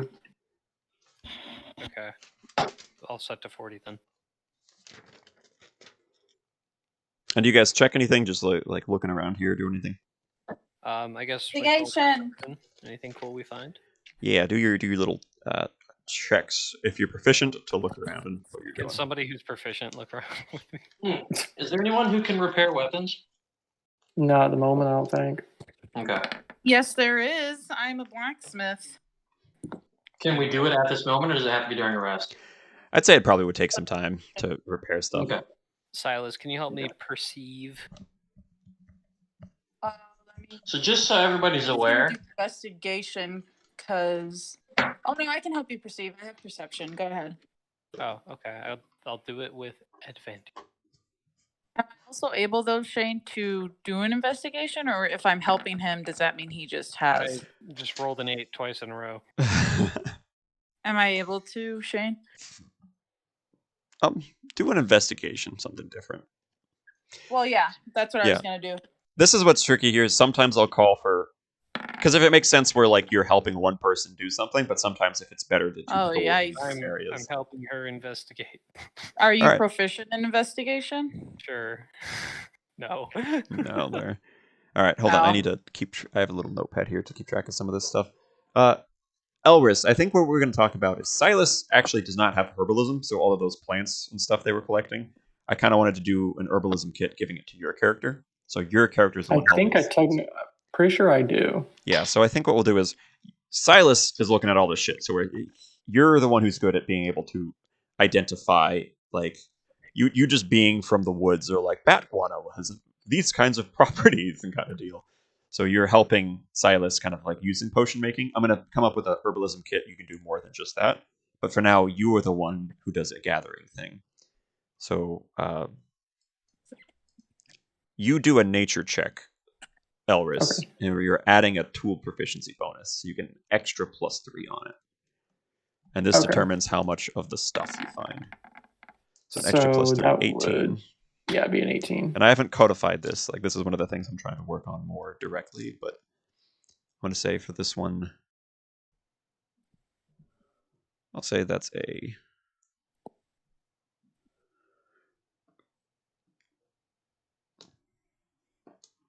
All right, so you get 8 alchemy points. We're going to kind of figure this out. As you kind of collect some guano, you're able to have 8. And then alchemy points we're using for different herbalism stuff too, but you're able to gather 8 points for that. So if you give that to Silas, he can add it to his like inventory thing there. let's see. That's as you're kind of like looking around the poor halfling. He had in his kind of like inventory. How do you feel, Doran? If they just are rooting around pockets and shit. Well, you changed the gender, but it's a she. Okay, I mean, I feel like it's pretty logical. Well. Someone I know dies that in people. something like this, you're gonna want to check them for supplies. All right, so you're utilitarian as you're looking at that, and you find kind of rooting around their pockets. They have 10 gold on them. You find some mundane gear, like a set of leather armor that's kind of damaged. You find a sword, just a normal long sword. This is me finding it, right? Okay, yeah, and then you find a horn of alarm. I'm gonna be leaving. Okay. All right, man. Good night. Sleep tight. Good night, guys. Have a good one. You too, guys. All right, I wanted to ask a question. I kind of wanted to come on that for that really quick, but what was your guys' general opinion of? Because like fights like that take the whole ass session. So do you enjoy long strategic fights like that? I would say not for the whole session. I found myself, I actually, for a while there, I turned on Dragon Ball Fighters and did combos. See, Just that's so, what's like, tricky is because it's like, yeah, there's like 50 billion turns happening, so it takes forever before I do something. I wouldn't say that I didn't enjoy it. Like, I still had fun, like, coming up with plans and working together. But yeah, when it takes that long, it's weird. It's not as enjoyable for me. so I'm thinking it's just part of it though is like because then I don't want to restrict myself to never throwing big battles at you guys. Yeah, like, definitely not. I think I can streamline some. Like I even did some stuff. I used average damage for the most stuff. Like I wasn't rolling damage for a lot of characters. I just used average. I used hit dice to see like the chance to hit, but instead of rolling their own damage, I'm just like I took the average of what they would hit. But I think on your guys' ends too, we can try to like. There's a lot of like going over old abilities and trying to rework like. So that's that instance where I feel like I want to implement the timer because I feel like if I implemented a timer during a fight like that, it would. You should just do it. Yeah. Like you keep saying you're going to and then not doing it, but it's also on my end because like this is my fucking initiative chart and all that, and I was crossing off orcs. Like this orc left the battle, but which orc was that on the initiative chart kind of deal? So yeah. Yeah. So a lot of the sessions that I've gone to, the DM will have someone like who sits next to him, and that person keeps a list of all the characters and all the mobs, and then their turn order. Yeah, the monster and wrangler the DM kind just of keeps position. track of damage. Yeah. So that person is like, okay, well, this one's next. This is where they are. Yeah, so that's another thing I'm trying to do is it'll give you guys more stuff to do. So I want volunteers for people who are able to just it's trickier online because I can't just show you my piece of paper as easily. I volunteer, Marissa. Well, I mean, like I said, I was willing to do that because I feel bad, but I feel the same as Colin, in that it was really hard for me to not just pick up my phone and disconnect for like 10 minutes because I'm like, well, it's going to take 10 minutes before it's my turn again. But then obviously, I went to the kitchen. there's issues with doing that because then it's like, it slows the game down okay, more. Like, there's- well, you have to yeah, well, recalibrate. then it's like, okay, so where's this guy? What just happened? And then, but at the same time, it's not engaging otherwise. I think doing the whole like shared initiative definitely helps speed it up because you shifted. You didn't do that the whole time, right? I did it Like, at one whenever point- things were like when the orcs were 3 orcs were together. I just rolled 3 dice and tried to move them all. at once. Right. On my end, I'm noticing here in my initiative online, if I highlight something, it'll highlight the token. So maybe what I'll do is while I'm setting things up, if you guys, I don't know if you guys can add to the initiative order, or maybe I'll just see if I can pre-roll initiative. So it's one of those things where I can just have initiative on the map. Because I was doing it all on paper, which is really complicated. When this one died, which one on the board is that again? I can't tell. Like, yeah, I like the idea of the big epic battles, but if there is a way to bring it back around to my turn faster, so I'm not out of the like immersion for as long, I think that would be the solution. Now, Yeah. how to actually accomplish that, I don't have an answer. I think part of it is going to be like this is just the problem with D&D a lot of the time is it's known that like combat can take 2 hours. It just is. I think the things we can speed it with are.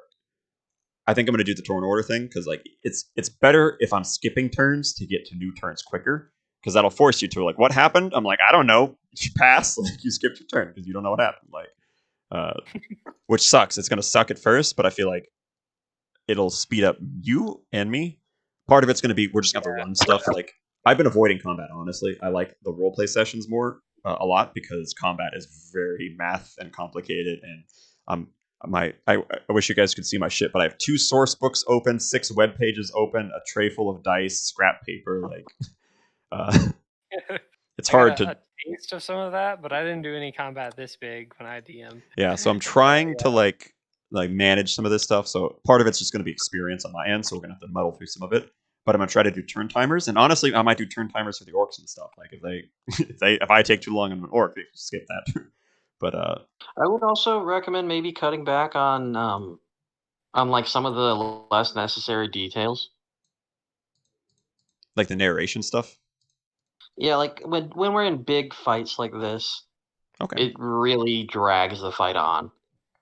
When you're in small fights, those details are cool. But this one, it was like I felt like 20% of the time you were describing stuff.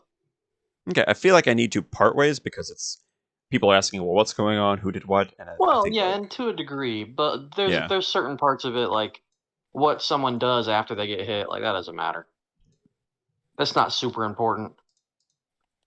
yeah, I just feel like if you go too utilitarian, it becomes just like I roll 6, I do 6 damage. All right. you know? There's that too. So it's like I think it is a There's balance, fine but I line could try somewhere to. in between there. Yeah, I'll try to like. Personally, I think no, like I agree with both of you guys. I think the descriptions are very cool. Like I want them in my game. But Oh no, that's not my I opinion. That's also just a think- way you could shorten it. yeah, no, Personally, I'm I saying that love I agree long with fights. you. That I would rather have a dull, like less flashy described game that goes quickly. Like think- okay, but the big thing is just like the amount of time where I am sitting there doing absolutely nothing watching other people play was too large. So if we have to dull it down and make it less like flashy and exciting just to bring turn order back around more quickly, I think that's like I personally think that trade-off is totally fine. Okay, I'm gonna take some notes here. So I know David was saying he actually appreciates, like he doesn't mind because this is. I feel like this is for more people who play D&D. A 2-hour combat like this is typical, and This is nothing. Usually when I Yeah. go to sessions, they last like 8 hours. so that's another thing is we're actually not playing very long. So it's like, yeah, this feels like it's the whole last session because we only played. a couple Yeah, hours. I want to start earlier or something because I'm never like when we quit, like almost every single session, the time that we've chosen to stop playing D&D, I've always said like I can keep going. Like Yeah, there's the balance because I'd rather I think end. the trickier part is that someone like Kyle is an hour ahead, and then some people Yeah. have work the next day. which is rough and Yeah. I can't, control So everybody's I say we schedule. try to do it earlier, and I also want to do because it's another thing is they actually talk about like Zoom fatigue is playing in person. It's easier to keep the energy level up, whereas playing online, is. I don't see your faces. I don't see. It's all fucking. I wish I had a Could camera. incorporate breaks more often, where maybe That's we what I'm do talking 3 about. hours and then we take a break for like half an hour, and then That's we what come I'm back. talking about. Is I think we should try to do like longer sessions so we can get more in there, and then have like a 10-minute, like frequent 10-20 minute breaks to get up, stretch, get some drinks, like think about down, like de-stress. So I'm gonna try to do. I want to do turn orders, like for Silas. I know a lot of that stuff. To where a lot of it, I know it's confusing because this is new to you too. It's the abilities that we're homebrewing, but I want Right. us to try to like we live together. We should know this. Like we should figure this Yeah, out. we but- could do that. I think we could just take time, not the day of, to talk about it. I Yeah. think we should talk about it like the day before. Maybe I could run like a fake session with just as like almost like a tutorial. So like Silas is here. Here's stuff you can do, and instead of like you're actually doing it instead of us just abstract on paper. That might help. Mhm. So turn timers. Wait, Less. I Also gotta why I go. wanted I to switch overwatered off my of my plant, other so one. I have to put her in the bathroom. Bye. Okay.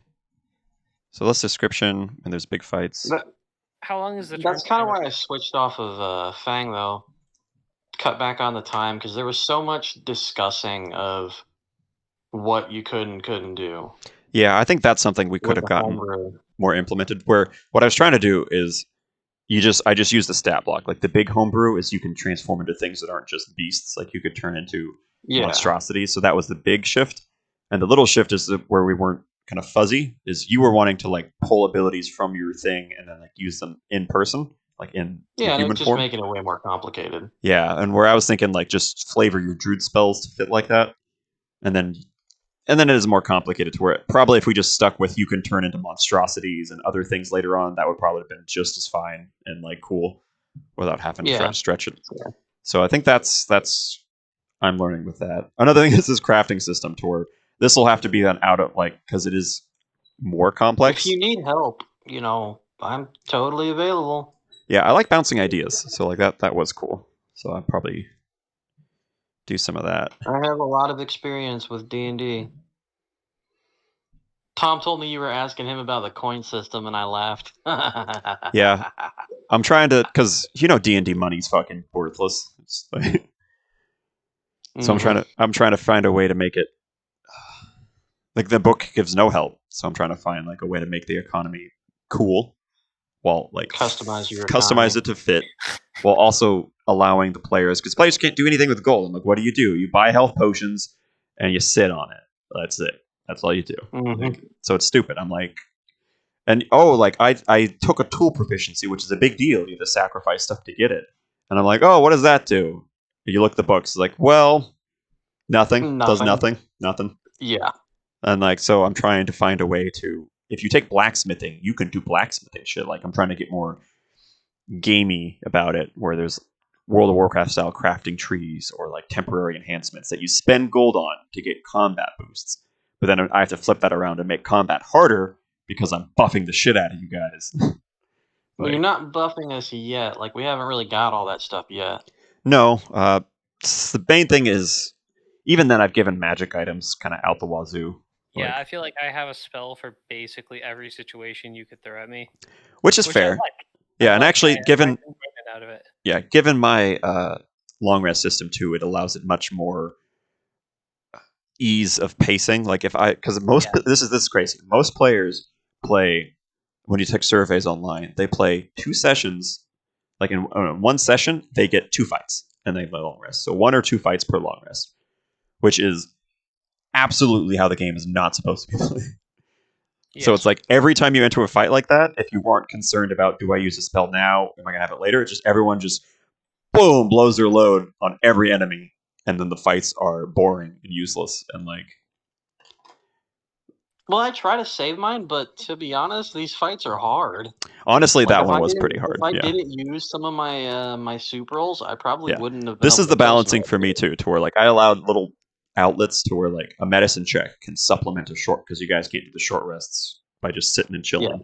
But a medicine check might get some HP back. So while you might not get spell slots and abilities, at least you're not like super fucking dead. Yeah. I'm not going to be too strict. Like if you guys wanted to take a short rest here, the problem is those people are dead probably. Which up to you guys, and then you guys could I would do a skill challenge or something of you guys finding, because it doesn't make sense to sleep overnight like right next to all this shit. But you guys could probably find a way, like find an alcove, find a way to redirect attention to someone else, use your abilities to set up a situation where you guys can like sleep, and I would help provide that. Like if I push you guys too far, I'm not gonna like. I don't want it to be a fucking meat grinder necessarily. Yeah, I get what you're saying. But at the same time, I think you guys are totally fine. I think you guys could handle it. I think you guys had enough resources going on to like do some stuff, and you guys all have, or a lot of you still have long rests in a bottle. So I'm being able to push you. You have long rest in a bottle. You have a revive potion. So I'm like, I can push I you only guys. have like 4 skills that I can use still. Yeah. I've got 2 soup die and. You've kind of fallen in the magic item tree. No, that's it. Yeah, I've got 2 soup die. That's it. Yeah, I gave him Everything else two I magic used. items. The magic, the axe still has 3 charges. The thing is, does it? Okay, I wonder yeah. how many charges it had. Yeah, we gave it 4 per long 4? rest. Okay. And then Silas actually has a thing where he just made a catnap potion, which is literally you take a short rest in 10 minutes. So So that's the thing, is he can now make these potions. abilities fully recharge Exactly. on short rest. So that's the thing too, is this is going to make short rest systems allow martial classes to be way more useful, because in a situation where every fight or every other fight, everyone recharges everything, casters dominate. A caster is going to blow a martial class out of the water every time if they could blow all their spell slots. Whereas this more, like, martial classes are more consistent and steady over like fighting the whole time. So being able to take more short rests. This is what's tricky on my end. Is this is kind of like a mega dungeon I prepared for you guys, but the short rest system isn't as tuned for mega dungeons. So Okay, we'll have to find some kind of room.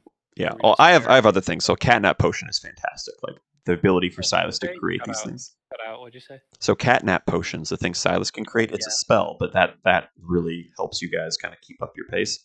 I gave you long rest in a bottle, you guys. Those are very tactical when you want to burn those, but that allows you guys to recoup, like if you're in a spot. And I'm also, one. What's that? I don't think either of us have one. I know you I know used, I don't. yeah, you two don't. I reattached Silas's eyeball for mine. Yeah, and then so they have just basically two. And honestly, if you didn't use that, I was going to take it away anyway, because I was going to reduce how many you had to where it's a more who gets this special potion, not the whole party just full heals. Yeah. But I have other ideas too, where in town, I'm going to allow you guys to have tactical retreats. I'll probably figure this thing to where if you guys decided, fuck this, we're out. Like the idea of this is how far can you push yourselves before you dip out and then try to like go back to town and heal. So like that's part of it to where like you're not just stuck here forever. But of course, there's complications in town. You guys just blew a shitload of counterfeit money. I don't know. Who knows how that affected the surface world. You guys also like you might leave. Like you said, it's kind of a competition where if you guys reach this hard point and back off, you might come back and find that point like cleared because someone else did it for you. And like what was in that chest, you'll never know because you didn't. You weren't there I'm to totally open it. gonna use that golden egg corns thing during the next session. When we have a downtime, I'm just gonna be chilling with some egg corns in my hands. Acorns. What are you talking about? Isn't that what the Acorns, money was started into? yeah, the counterfeit money was acorns. Yeah. Yeah. You have some of it? Well, I don't know if I do or not, You but probably I was in would've, the town. Yeah, So I'll claim that, yeah, I sold some beer to the tavern keeper, and he yeah, gave me some of these shitty fake fucking money to turn into egg corns. yeah. There's definitely a complication for you guys because you guys blew literally $1 million worth of fake money in this town. So like we were disguised though while we did it. Guess who broke their disguise and then told people that you were there? What? Silas broke disguise to talk to Cinder, being like, "Hey Cinder, it's me. Hey, that guy you're fighting is Elris." Oh. We can blackmail Cinder with her real identity. I mean, yeah, I'm just saying interesting things, like complications I can do up surface. So it's not going to be quite as an easy waltz through. But I like that idea of you guys can run from a fight. If you guys are fucked and down, you guys can basically hit the Pokemon run away button. And it's not, you can't just instant escape. Like things might Got happen. away safely. Yeah, but it's like I'm not gonna like. There's a weird rule where like if you run 30 feet and the monster runs 60 feet, like it's really hard to get away from a battle. And then it's like, do I retreat? I basically make it another skill challenge of can you get away safely at what cost? But it allows you to dip out of fights that you might have gotten yourself into. I'll be using that evasive footwork. Give me that increased AC. They can hit me all they want. Yeah, so I'm thinking I'm taking turn timers, and the turn timer, honestly, 30 seconds, because it's like 30 seconds after description shit. So when I get to the point of setting it up, what do you do? It should only take 30 seconds. I'm against that, because if you have a creative idea, it's going to take way longer than 30 seconds to work it out. The working out part, yeah, so it's not a 30 second and you're done. It's like 30 seconds to make a decision. And like if you're asking like, what if I do this and we're discussing it, the timer's, pause the timer. It's just like, someone can't sit there and flip through their spell book and be like, should like deciding what to do. It should be like I keep my book open all the time. Yeah, that's what my web page is up here. So it should be like I ask you like, what do you do, and I should hear a response like that. Like people should know generally what the position is, like what it may be on my end. I need to narrate better, but that's why I'm doing the more narration, is because I'm trying to make it memorable and sticky to where, oh, this bat flew up into the sky on fire and is trying to throw this guy off, not just it's out of range or some shit like that. So that way I'm trying to be a bit more... I think you can find a balance between the two. I think there's... I'm trying to work, because it's like the flash... Mainly the player is like, oh, you can catch it on your sword. Like, maybe just save that for like other moments. It's like, oh, you slash him for 13 damage. Like, I mean, I try to throw in character flavor every once in a while. yeah, I'll try to maybe do some of that. I can also maybe group orcs better. Like, if it's a big group, just like run them all as chunks. Like, instead of splitting them off to where like there's so many scattered. Like, unless it's a special orc, if there's a bunch of orcs, I'll just have like group A of orcs that is 4 orcs run at you and do like shit like that. And there's like ways to math it out to where I only need to run 1 dice for a group of creatures. So I'll look at that so I can run groups better. But we can try different things. You know, we're still pretty new to this. yeah, so I'm trying to... Oh, one thing to note though, in town, little spoiler alert, there is an item that I'm working on to where it allows you guys to revert the rest rules back to normal. 1 hour Wait, short rest. You cut out something. So there's a What? consumable item that I'm working on that will allow you guys to revert the rest rules back to default rest rules. 1 hour short rest. Like, 1 day long rest. yeah, so but it's going to be expensive and rare, so it's not like I buy 10 of them at the shop. It's like expensive, but also you guys can like allows you to do these more dungeon things like without as much like stretching, you know. Yeah. So we don't have anyone that really specializes in potions, right? Well, Silas is supposed to be all about potions. Oh, okay. I'm just trying to come up with different ideas for things I can make. Drinks. Yeah, the brewing thing. Eddie, I'm working on a cooking like- system.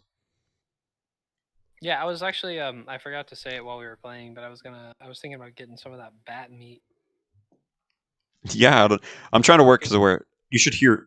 But actually, if you're just kind of sitting chilling, I want to go over like get your opinion on. Yeah. This blacksmithing shit. Let's see. So the way I did her I'm gonna potion. leave you guys. All right. I'll catch you later, David. Y'all enjoy it. Later. Deuces. Good job today. It was fun. Cool. Yeah. Very. Yeah. Let's see. Where's my blacksmithing? I have it on one of these papers here. So, like the way I did that alchemy challenge is I don't know if you can see it here. I cannot read any of that. No, but it's just basically set up to where these are level 1s, or these are cantrips, level 1 potions, level 2 potions. They're based on spells that are literally just spells.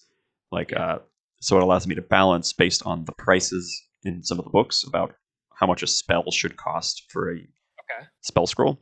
So that's her potion system. Is she spends some money to roll a skill challenge to determine how many she gets to roll on this thing, and then she can roll up to 3 die, or maybe more if she crits, but she can like roll on this thing to get 3 random potions of one of these levels. And then later on, she can determine, like, now that she's made a catnap potion, she's discovered it, can spend money to make the catnap potion more frequent, like more, just churn it out. So that's alchemy. Blacksmithing, if I can find it, here is... Blacksmithing was tricky, but I think kind of cool. Where... Here we go. I have so many scrap papers, dude, like that I'm writing notes on and shit. Good thing you have that note binder thing. I know, this is terrible, though. My organization right now is fucking... Here it is. No, it's not. What the fuck? I mean, Matt, I might have lost my big, complicated blacksmithing. Anyway, what I have is you can spend money to sharpen your weapon, like temper it, which gives you a temporary, like the starting one is... I think this is it here. It's 1d2, which is basically a coin flip. Or like a high-low roll. Yeah. But, is it this thing? Oh, Jesus. Well, I can't find my scrap paper with it on it. That's distressing. But this is blacksmithing? Yeah, I just can't find it. So I'm trying to figure out where I put it. So blacksmithing is you can temper a weapon to give temporary buffs to it, which is the original level. So every crafting system has 4 tiers. Each level of the player is 1 tier. So level 1 through 4 is tier 1. You can make these things. At level 5, you get to tier 2. You can make the next set of things. Okay. And then there's 4. So like I can break things down into 4 general like tiers of power and price. Yeah.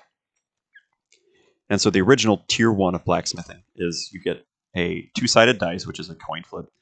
And after you temper your weapon like that, so you hone your weapon's edge, and in the next fight, every time you roll damage, you roll, or do the coin flip 1d2. If you roll the 2, you get 2 damage onto that. So it increases your damage by 1d2. On a 1, though, the temper wears off. Like the weapon goes back to normal. And then there's an effect that'll happen. Like you can, when it wears off, maybe the enemy's knocked prone. Or when it wears off, maybe you do like the enemy gets disadvantage on the next attack. Like some minor benefit there. So it's kind of cool to where you don't know when it'll happen. But when it gives you a small damage boost, and when it wears off, you get a cool effect. Mm-hmm. The armor enhancement gives you a small temporary HP.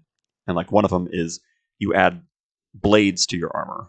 And as long as you have that temporary HP, you just have a slashing damage aura to where if something's near you, it just takes damage because you're like moving around cutting things. But if you lose that temporary HP, the armor, like the spikes fall off because like the temporary enhancement breaks. Right. So I have like 3 of those that do different things. But then you can also make a permanent thing. Like you can forge your weapon to where one of them is you add on one of those temper effects permanently, but it happens on a crit. So if you crit, the enemy's knocked prone.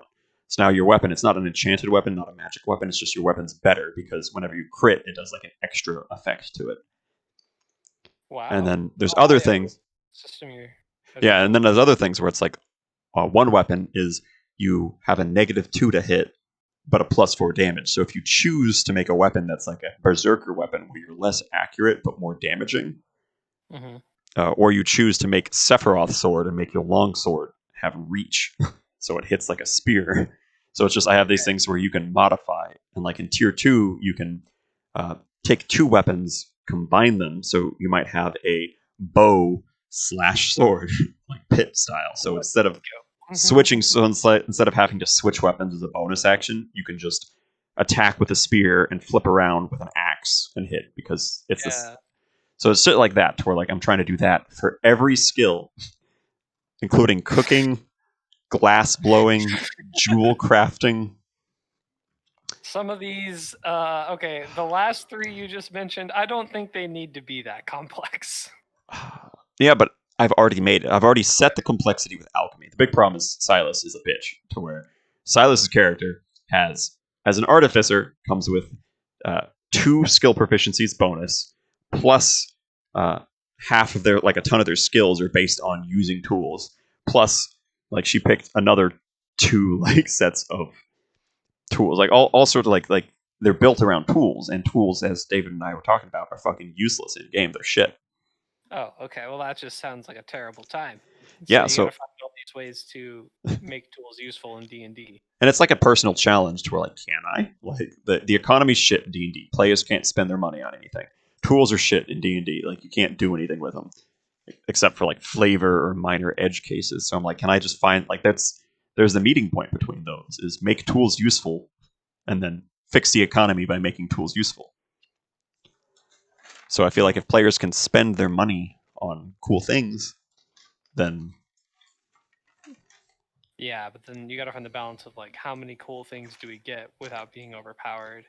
I'm not honestly too worried about overpowered, because as the DM, like, my power is infinite. Like, yeah, you're like Superman. Yeah, so it's just... It's just like if you guys deal double damage, technically I could just double health. Like, it's not a problem. Yeah. So I feel like I'm more interested in giving you guys cool choices to make and cool ways to buff yourself, and then I work on my end to finding cool ways like to challenge. And honestly, if you sweep through some encounters, like Marissa was like, "Oh, we can't take these 10 orcs," and you guys were mopping those orcs up easy, like until the bats came in. Yeah. So it's that kind of thing to where you guys are pretty powerful. Like the players are strong as shit. That's kind of how I felt too. I just kind of like went in there. Is like, all right, we're doing this now.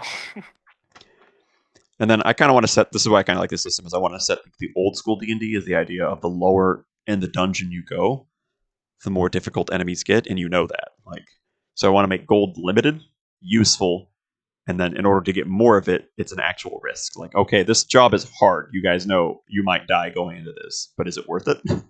Like, I want to set that. Yeah. Doing what? Oh, okay. I'll be out in a minute. Okay. Yeah. No. Yeah, I just want to. So, I actually have all these ideas for. So we talked about like the crazy shit, like cooking, jewel crafting, and glass blowing. Like, how the hell do you make glass blowing a useful combat applicable thing, right? Right.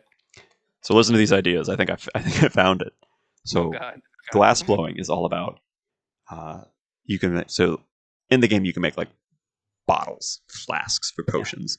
So I'm like, what if there's a potion flask that lets you have 2 doses of a potion? It's a consumable flask that like has whatever potion you put in it. You take 2 sips of it, like it gives 2 doses of that, and then the breaks or something like that. So it's just a consumable that allows you to enhance something else. Okay. I like the idea of mirrors, so you could use like a consumable mirror that makes like a mirror image of yourself, like an illusion, or a lens. That a lens would be for focusing and enhancing light. So what if you could shoot a spell through a lens and upcharge it to the next level? Like shoot a level 1 spell through this consumable lens that makes it a level 2 spell. Like, see how cool? Like once you start thinking, really imaginative with the applications of glass. Yeah. So I'm figuring out all this shit. Or jewel crafting. Like I talked over with David because he was thinking about it. Like jewels have been in like D&D. Like what if, or in Diablo? What if you could like put jewels in your weapons and like yes. make them. So like that's Final Fantasy VII where you put like. I was thinking materia as my Yeah. inspiration. I'm also thinking like Diablo style gems. I don't want them to be too passive, like, and then having it be like, oh, this gem gives you +2 strength. That's OP as shit. Like I have to avoid that. But what if this gem? I thought the idea of gems being not like fragile kind of feeling. So what if you could socket yourself to be like, I'm going to give myself -1 Constitution for a +1 Dexterity, or -1 Constitution for +1 Strength. So the idea is you make yourself more of a glass cannon, which I feel like a Constitution is very important. So it's a fair trade-off. Like you might lose some HP or get negative rolls more. Can I give me a negative intellect for a No. +1 charisma? No, I'm avoiding those because strength and intellect are dumb stats. Like you never need to have intellect generally ever. So I'm like, Constitution's the one I'm going for because you want Constitution. I have the idea of this one is, what if there was a gem you socket into a weapon, and then a spellcaster can use, let's say you use, what's a cool spell that you have? What's a cool level 1 spell that you use? A level 1 spell, command. Command could be cool. So what if you could socket command into this weapon? So a jewel crafter. So a jewel crafter. So yeah, so a jewel crafter would put a jewel into a weapon, and then you, as a caster, would have to burn a spell slot. So this is the kind of, I'm still working on it if that's too much of a resource consumption. But you can basically put your spell into the weapon, and now the weapon, whenever it crits, does the spell for free.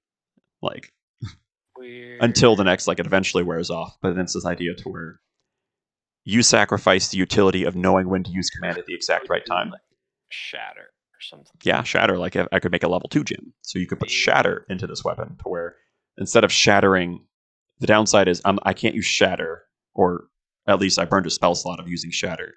So I don't know when to use it at the perfect time. Because it's useful knowing when to shatter. But also, let's say over the course of a whole adventure, like between 2 long rests, you might crit 4 or 5 times, like that's 4 or 5 shatters. Yeah, that's pretty crazy. So the idea is you're getting a lot more usage out of a spell by sacrificing the utility of knowing the perfect time, which I feel like is super interesting and also super hype. Like, how hype is it to crit and cast a spell at the same time? Like, super fucking Yeah. cool. Yeah, it's definitely. I'd say that probably falls under the rule of cool trumps balance. Yeah, and I think it's still kind of balanced. Yeah, I think so. I don't think it's too crazy or anything. Yeah. I think it'd be fun to play around with because it also gives like more creativity to us. Like, what do we Yeah, want to side? that's- Like, That's the idea. Is I want to give to where these tools are for giving yourself creative buffs, like creative applications of stuff. Like his beer that he has in the keg actually does stuff. We came up with ideas to where it gives the party a buff that you can use, like, and then there's a hangover period. Like, so you can be drunk and powerful for a whole day, and then the next day you are hungover and there's a negative to it. So it's like this. Okay. So I'm trying to think, like, if so, Eddie. I'm taking some ideas because Eddie's a cook, so that's the thing I'm kind of giving you.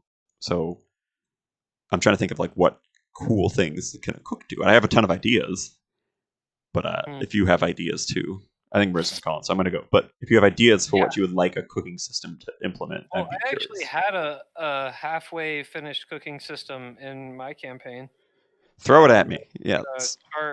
I'll look at it. It was like the types of food that you prepared gave bonuses to different stats. So like Yeah. I'm it was, like, curious. nuts and berries helped with your like constitution, or like meat helped with strength, and vegetables helped with wisdom, or something like that. Like they would just, the next time you do a saving throw on that stat, you have advantage of it for that day. Yeah. Okay. Yeah. Send me that system. I'm going to go before I get in trouble. But yeah. So send me Yeah, that. I'll see if you can find it. All right. I'll talk to you later, man. Yeah, I'll see you.